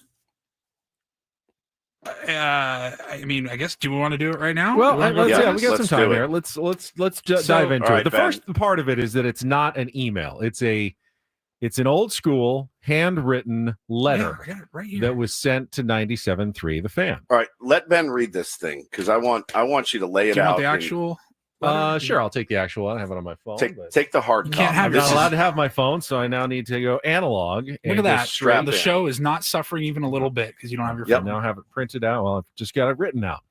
All right, 97.3 The Fan, Padres Baseball Network, it says. And just gets right into it. Please stop with your ridiculous baseball jargon. Okay. 1, it's the home plate, not the dish. 2, it's a base hit, not a knock. What is a plate, by the way? Like a plate or a bowl? The home plate. Like what is? It's a plate. Is a dish? It's a dish. It's a synonym it's a dish. for plate. Just synonym. Trying to clarify. It's a base hit, not a knock. 3, it is a slider or curve, not a slurve. False. False. Different pitch. 4, it is the pitcher's mound, not the bump. It's the bump. 5, It is Is the rest of the field flat, or is there one part of the whole field, the whole playing surface, that has a bump on it? It is a strikeout, not a punch-out. All right, so that's the beginning. That's how we start with a list of 5, apparently pet peeves of this listener to the Padres Baseball Network, that all of us, that's not just you, me, Paul, Jesse, Tony, Chris Ello, Braden Soprenant, we use too many slang terms rather than official baseball terms. Okay. I'm keeping an open mind. I mean, keeping an open. We certainly use those terms. There's all the time. But the reason why you use slang terms in addition to the actual terms is that you don't want to just repeat the same thing over and over again. Hey, there's a strikeout. There's another strikeout. Oh, so-and-so has 5 strikeouts today. Oh, there's another strikeout. Hey, it's a punch out. It's nice to mix up words and terminology to keep it fresh while you're on a long baseball broadcast. So over the years, yes, baseball announcers and baseball players have come up with alternate ways to say the same thing, to keep it a little bit fresh over the course of a long broadcast. Doesn't that make sense to everyone? It does. You don't want to just use the same word over and over and over again. Now keep going. All right. Here we move on. Have Sammy Lev pronounce important and not important. All of you guys, including Tony Gwynn Jr., Chris Elo, Ben, and Woods, every one of you guys do a fantastic job, underlined behind the microphone. That's nice. Absolutely. Do we? Because apparently we don't. Apparently we butcher every single possible phrase in the sport of baseball. So I mean, a little positive with the negative. That's fine. Bread, meat, bread. It's bread, meat, bread. Jesse Aguilar is fantastic. Jesse who? Aguilar. Who is Jesse? Who? Aguilar. Jesse Aguilar is fantastic. Okay. It is just this new baseball lexicon or jargon that irritates me. Can't we stick with the normal terms? Okay. Anyway, I got this off my chest and I feel better. Go Good. Padres. All right. There's more though. No. That's like it one looked like page. he was done and then he decided to keep going. I'm assuming it's a he. It may not be. Also, to correct your English, it is never him and so, but he and so. Okay, Example, I can get behind that. if I were him is incorrect. If I were he is correct. If I were he. That doesn't sound good, though. It sounds more conversational. You say, if I was him, I would have thrown a slider there or a slurve. Wow. Right? I mean, if you were an announcer and you were going, if I were he out on second base, I would have taken a big lead. I think you're going to get laughed out of the building, right? If I were him. If I were he. Oh, God.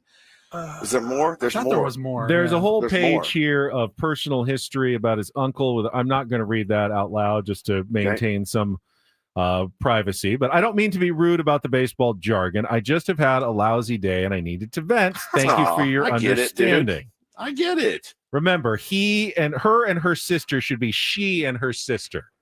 Okay, I can get behind that. For example, if I say, quote, Tommy Lasorda was a great manager. Him and Steve Garvey were good friends. It would be corrected to Tommy Lasorda was a great manager. He and Steve Garvey were good friends. Paulie, will you save Ben saying Tommy Lasorda was a great manager? The term her and him are always at the end of the sentence. It's not her and, but and her. Never say him and, but he and. Quote, I saw Johnny and him is okay. Quote, I saw him and Johnny is not okay. I saw he and Johnny would be accurate.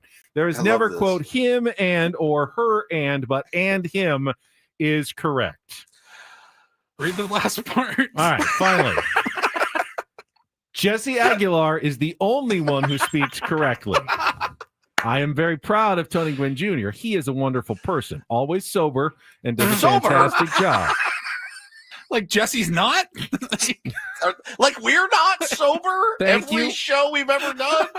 Thank you for your broadcasting station at 97.3 FM. Quote, now to Jesse Aguilar, please refer to the Miami Marlins as the Marlins and not the Fish. And then it is not signed. He decided to cross out some of the information so as to remain anonymous. That was the most bizarre. Like, You guys all do a great job, except you're all morons. You all speak very well behind the mic, except for the fact that you don't. Except for Jesse Agler and Tony is the only one that. Is Tony the only one that came away unscathed? Tony's the only one that came away unscathed in this whole thing, but Jesse Aguilar got the most props. You're the only sober person amongst a bunch of drunk idiots. I guess that's easy for Tony to come out on top. The question is, Mood said, how was this not read during the Aguilar segment? We didn't have it. We just got it. We literally just got it. Also, anyone find it a little ironic that he doesn't know it's Aguilar and he's correcting us on everything we say and he keeps saying and spelling Aguilar? Like, that's not ironic to anybody else. I think the grammar advice is actually quite correct. And if you don't like jargon, I don't know what to say. I mean, you just don't like jargon. It's a personal. It's a personal preference. There's nothing. Baseball may have the most jargon of anything in existence. I mean, there's 32 different ways to say a single. I mean, you could probably come up with a list of like 32 different ways to say he just got a hit, a knock, a rammy cackle. I mean, there are all kinds of different slang terms that are used throughout a baseball broadcast and throughout a baseball season. And they are not going to be excised due to one angry email. Well, not even that angry. Kind of a very pleasantly irritated email. I actually have to say, my favorite part of it, he goes, you know what? I'm just having a bad day, and I needed to get it off my chest. And they sat down and they wrote a letter. I think I actually think it's very endearing, and I think it's very sweet. Like, I hope everything's okay. I can't imagine, like, what would have to happen in my life where I would handwrite 4 pages to people I've never met, to a radio station complaining.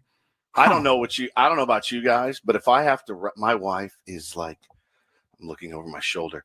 She insists that I write her out long cards, insists. And she said one time for her birthday, all she wanted was a love letter. And I am happy to do a love letter. I love her so much. And I was like, can I ask a favor from you? Can I type it out, print it out, and fold it up and put it inside the card? She said, no, I want it handwritten. And I go, does the fact that having to write out stuff like that letter cripples me with anxiety, I can't write. My penmanship is terrible. And she goes, I don't care. I want it handwritten. And we had a huge argument about it. And I was like, but you don't understand. Like, I will express my love to you. I will write this thing for days. I really will put a lot of thought into it, but let me type it out. And she goes, no, I want it handwritten. And the thought of sitting down and writing a handwritten letter makes me so anxious and creeped out that I just can't imagine doing it. And especially about this. I mean, this is incredible. And who doesn't love the jargon in baseball? So every time there's a single for Manny Machado, he is on the base, first base. And he will come around and he will touch home plate should Jackson Merrill hit a double, and Manny will then score. Dylan Cease will pitch off of the mound tonight. I mean, the rubber, the pitcher's mound. The pitcher's mound. Just insane. Technically, I think the rubber is called the pitcher's plate. Pitcher's plate. No one ever says pitcher's plate, but I do believe that is the accurate term. Well, what are we guessing here? Over, under 74 and a half years old. I'll take the over. Yeah. But listen, man, the guy or the gal, they have their way that they want it done. And I'm blown away that they sat down and wrote this letter and still didn't get Jesse Agler's name right once. If I were he, I would have been a little more accurate in my names, but that's all. Yes. Very, very much so. That is incredible, man. Incredible. Thank Tony you, Adam, being the only sober person on the person is by far my favorite part of that entire. So good. I'm so proud of him. Personality-wise or actual, like, intoxicated-wise, I'm not sure.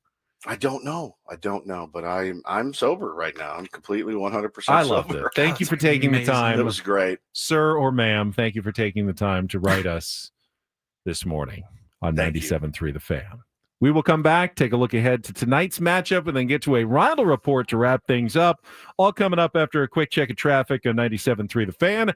First, Woods and I he and me, Woods and us, we are going to talk about trustandwill.com, which is your place to get legal documents. No. www.trustandwill.com. Get it right. Correct. Let's no be fully shortcuts accurate. Did you know that if you passed away and you did not have a will or a trust, the state could actually decide not just to what to do with your assets, but even guardianship of your children could be decided by the state and not by your family and your loved ones that you leave behind.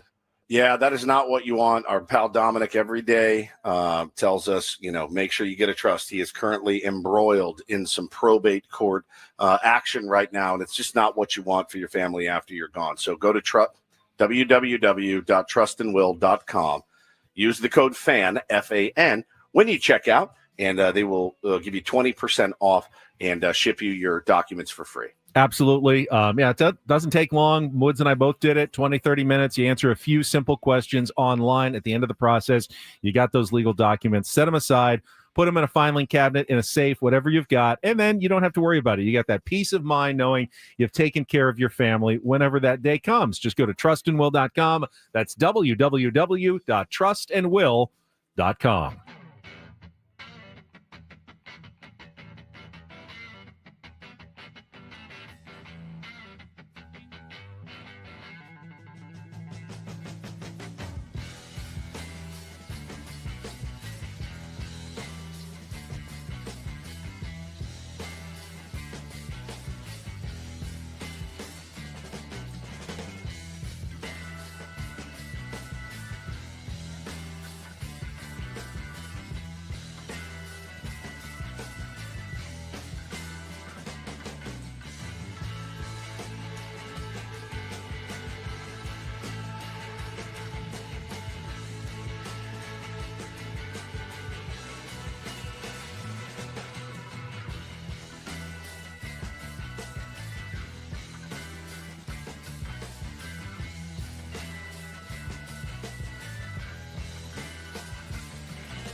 Hey players, things are about to get real here in San Diego. Introducing the all-new Hamul Casino Resort. With a 200-room hotel tower, exciting new eats and drinks, plenty of new places to play, and a luxe spa and salon. Hello, rooftop pool and deck. It's where players can play their hearts out and enjoy all the perks that come with it. It gets real this summer at the all-new Hamul Casino Resort, the players' place.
All right, game 2 of the Padres Diamondbacks series. And, you know what? There's always teams that just give your team trouble. Certainly seems to happen to the Padres a lot. But I remember when the Padres were that team for other good teams. The Dodgers, for an entire decade, like they were really good. What was it, like the 90s? And they could not beat the Padres. Just had struggles against, or it was the 80s, I think. Just like struggled against the Padres for whatever reason. Woods, I feel like the Diamondbacks have been that team for a while for the Padres. Do you have any evidence to back that up, or is that just recency bias? No, I think it's. I think there is some evidence to indicate that their record, at least at Chase Field, has been particularly poor. I think Busch Stadium is the worst, and we New had Busch that, or old Busch? Both Bushes, actually. Busch. I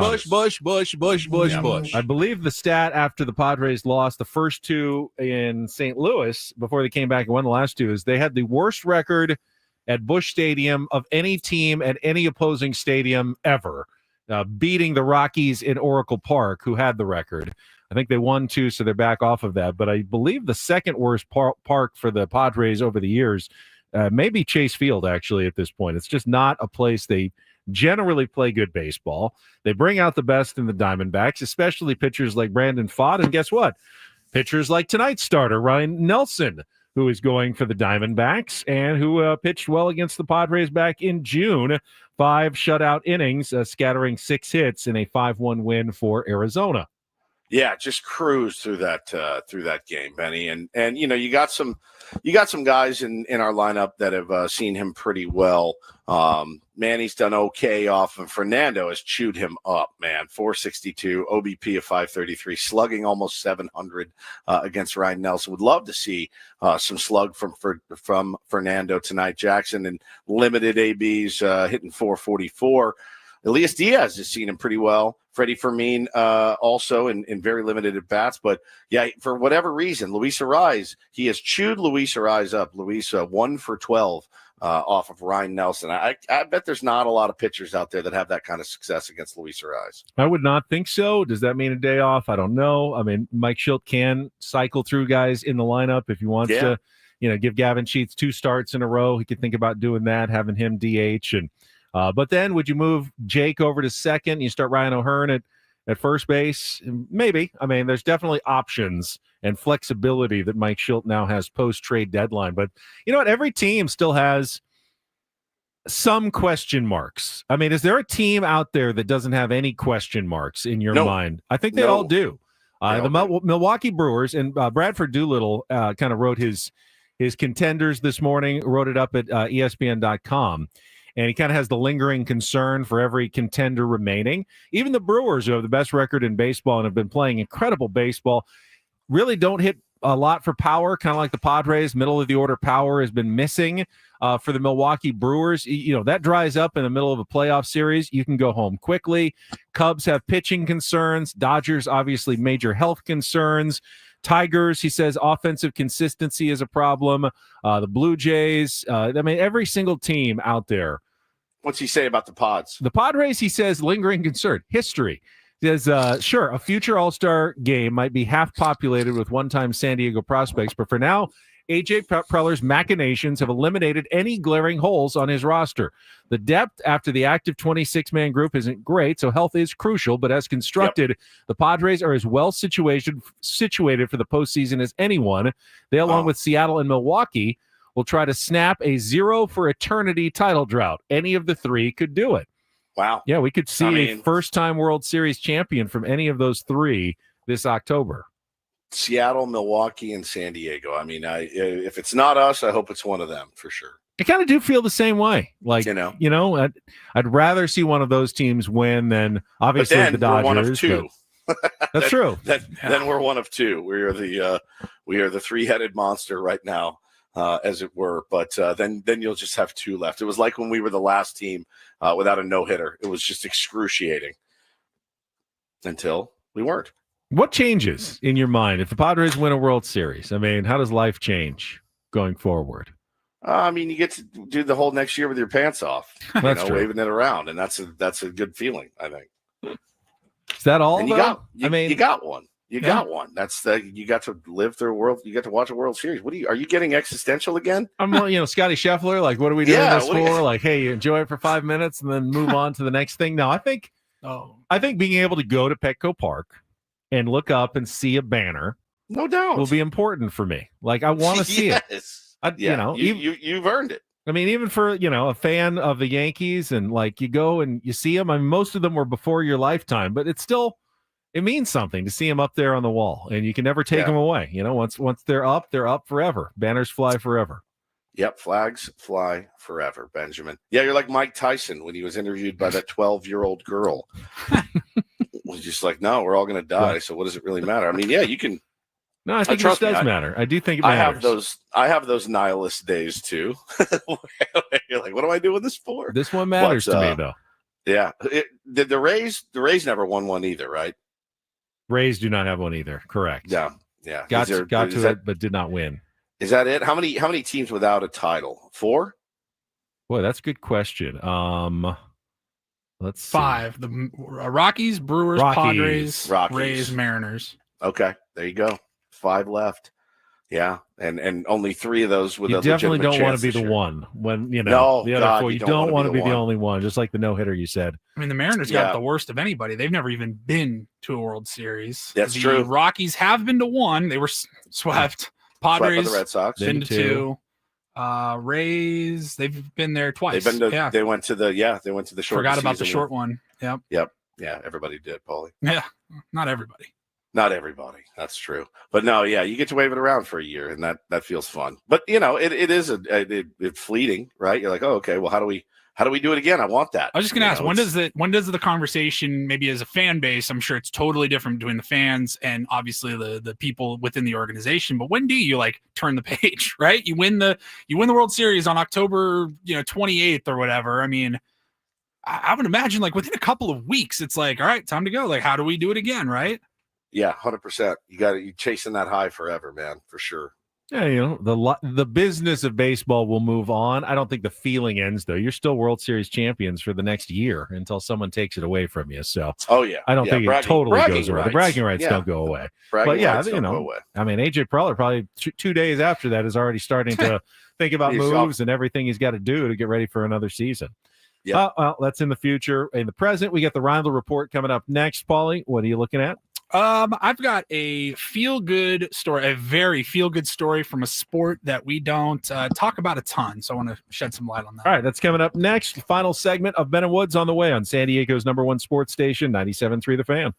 Just went to the fridge, filled up my little bottle here that my wife got me. It's kind of like a sippy cup, and we're using the tap water here. We have to run it through the Brita filter, and it takes a while. You got to fill up the jug, and then you wait.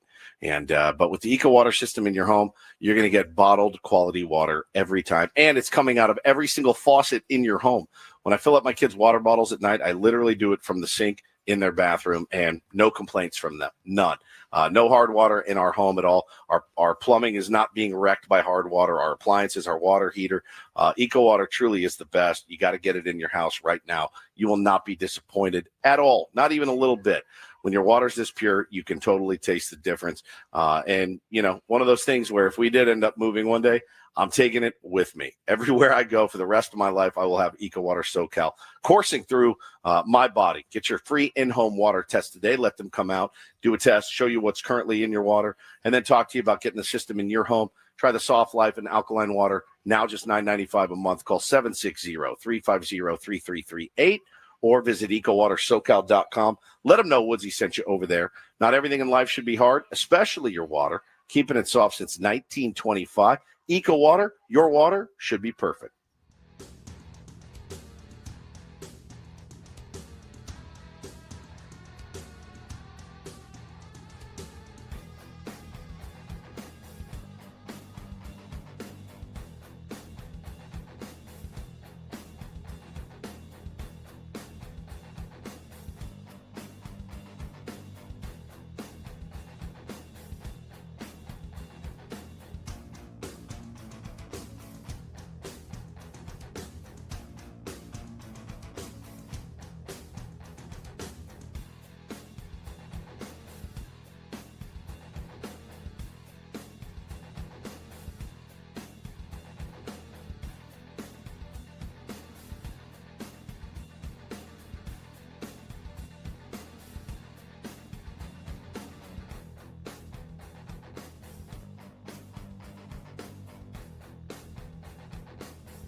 Hey players, things are about to get real here in San Diego.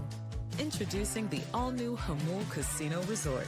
With a 200-room hotel tower, exciting new eats and drinks, plenty of new places to play, and a luxe spa and salon. Hello, rooftop pool and deck.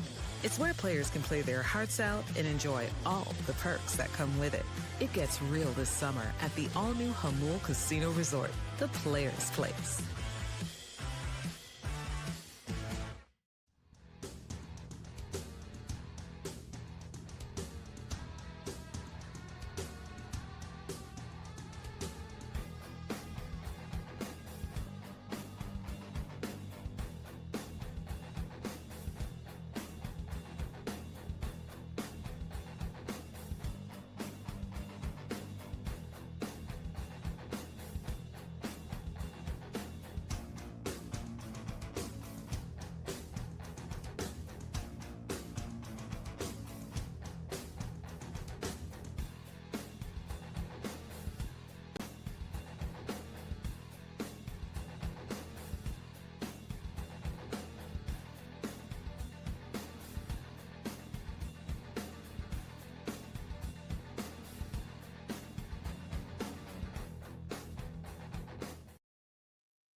Some words of wisdom in our chat, Woods, from Charles, talking about the 5 teams in Major League Baseball who have yet to win a title. He says, it's a privilege to be part of a team that hasn't, because we are lucky to be part of their first time. No Dodger fan could ever say that. And then in his next post, he says, because they are all long dead.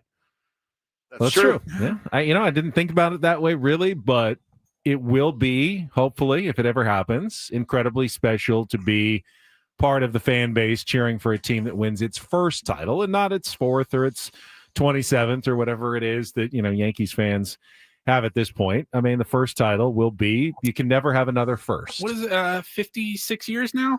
Padres, Padres? 57th season 57. they are right now. So, I mean, look, because the first thing I think of when you were just starting there was I thought about Cubs fans in 2016. Was it 2016? Remember, all the stories of, guys, old men were like, I went to my father's grave and sat there with a radio and cried as they won the World Series. You know what I mean?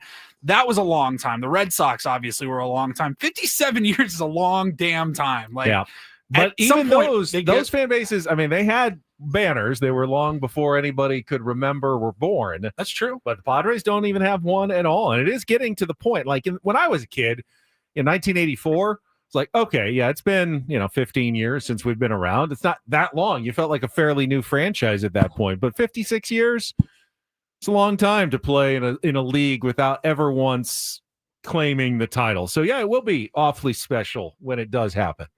Yeah, indeed. Yeah. Special guest for the Rondo Report, everyone. Hi, Tay-Tay. Say hi. Hi. Hi, Taylor. How you doing, bud? How you doing? They want to know. Good. Good. What were you playing yesterday? We were playing Minecraft on our iPads, and I shooted a lot of skeletons and creepers and zombies. You hear that? Skeletons, creepers, and zombies? Wow. Yeah, he shooted a lot of – that guy's going to flip out about that grammar. That's true. Yeah. Good job, buddy. Expect a letter in the mail. Daddy's almost done, and then we can go play. You can go fart in the water again? You go fart in the water again? Yeah. We're at the beach yesterday. He goes, 2 days ago, he goes, I'm going to go fart in the water. I was like, all right, man. See you later. It makes bubbles. It's kind of fun, actually. I don't know. Yeah. He's unbelievable. Before we get to the Round Report this hour on 97.3 The Fan is brought to you by Staples. Calling all parents and teachers at Staples. Your back-to-school budget is officially saved by the button, the easy button, with supplies as low as 25 cents plus laptops up to 40% off and more deals on top brands and trending styles. Find it all at Staples. That was easy. When's back to school for your kids, Woods? Man, Bo's back in 10 days or something. Getting close. So it's getting close. All right, Paulie, we'll check traffic, and then we'll get some headlines with the Round the Report to wrap things up next. From the 855 Get Ross Traffic Center, protecting San Diego after accidents or injury, here's Kelly Danick. Wrapping up our morning drive with a couple of problems here. One is a crash in middle lanes, North 805 just before Imperial, and northbound 163 near Washington Street. Crash involving a transit bus. That's got the right lane blocked. Eastbound 8 just before the 805. Watch out for what looks like some sort of a shovel in the right lane. And Kelly Danick with Ben and Woods, San Diego's #1 sports station, 97.3 The Fan. And get things started here with our today's edition of the Rindle Report. Now tuned into the greatest.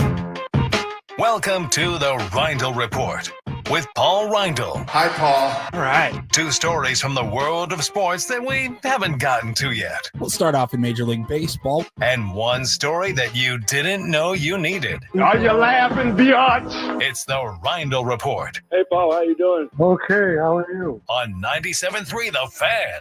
Are you ready to bless the mood? I need some help, please. That was good. Can I get a yeah? Oh, yeah. All right. All right. Happy Tuesday, gentlemen. Let's get started. I want to pay off that tease.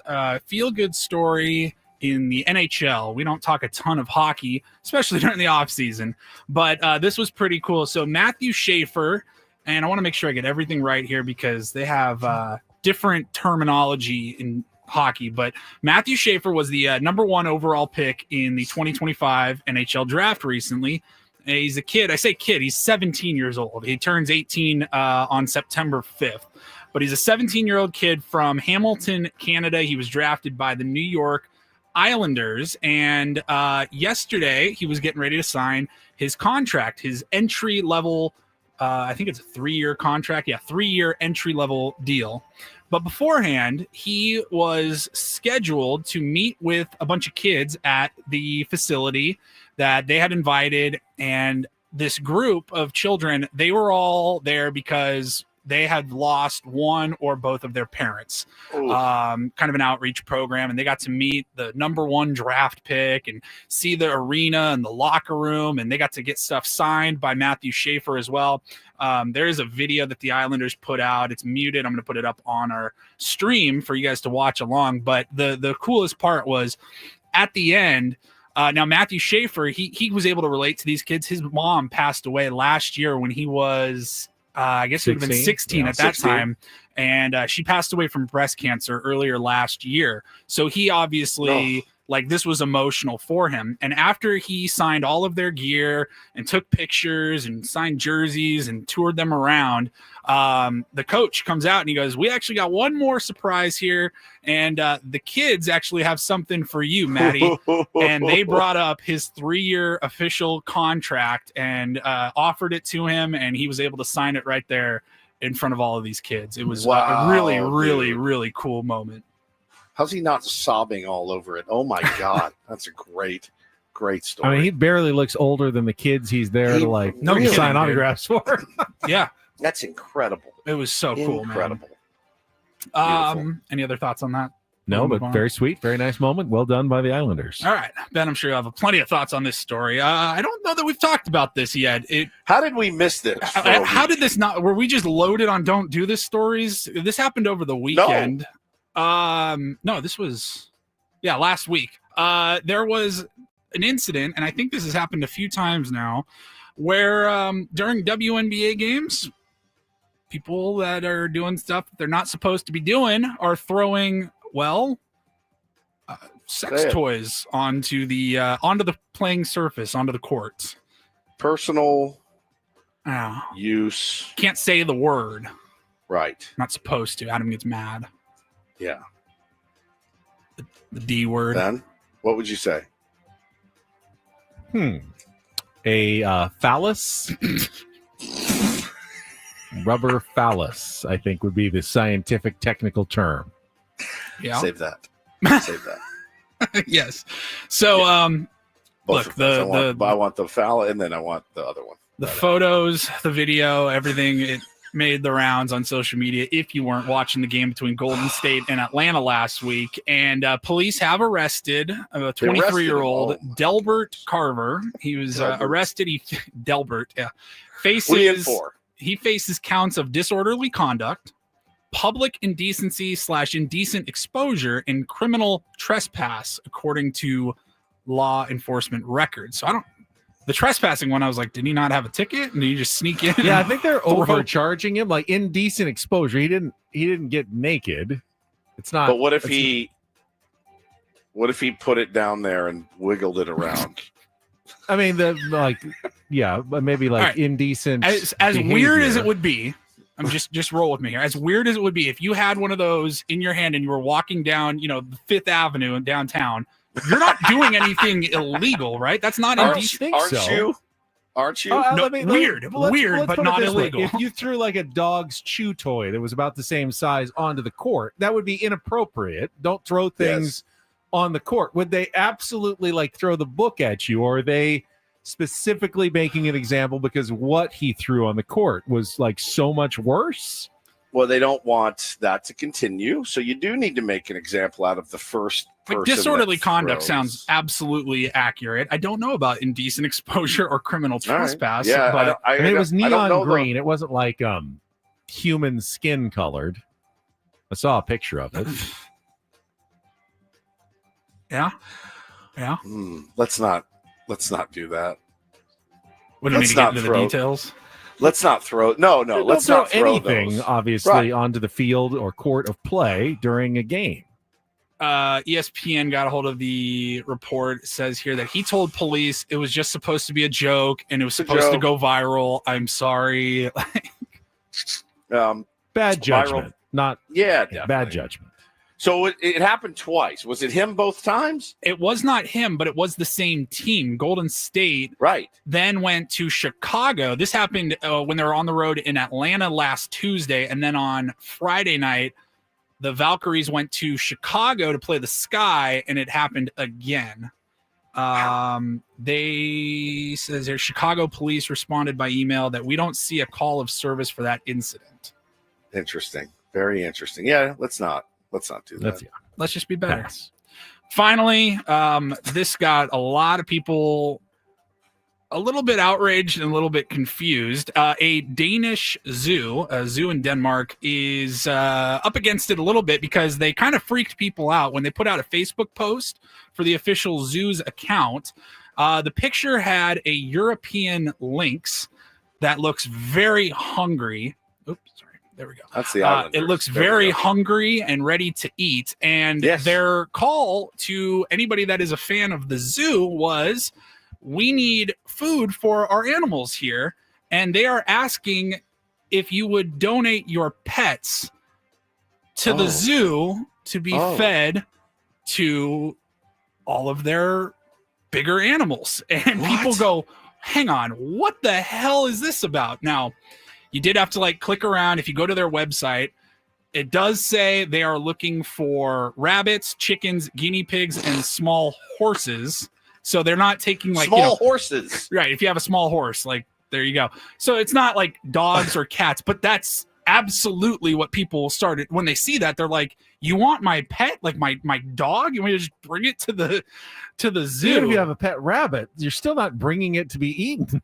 That's what they're asking for. They say if you brought a rabbit, it would be gently euthanized before it is fed to a wild animal.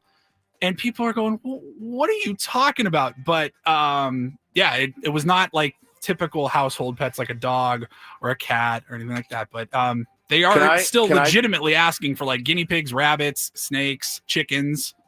They need help. Can I throw Ben's phone to the lynx? Perhaps. Next time.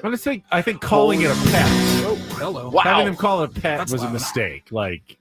Big time. Maybe unsheltered animals or something. I don't know. That's weird. I mean, obviously animals eat that. They're wild animals. They eat other animals. That's part of the cycle of nature. It's just usually not someone's pet. I'm off to go snorkeling again. Right, enjoy your snorkeling. We're done for today. snorkeling. With Paulie and Woods and Ben. Braden's coming up next. Thanks for joining us today on 97.3 The Fan. Have a great rest of your Tuesday.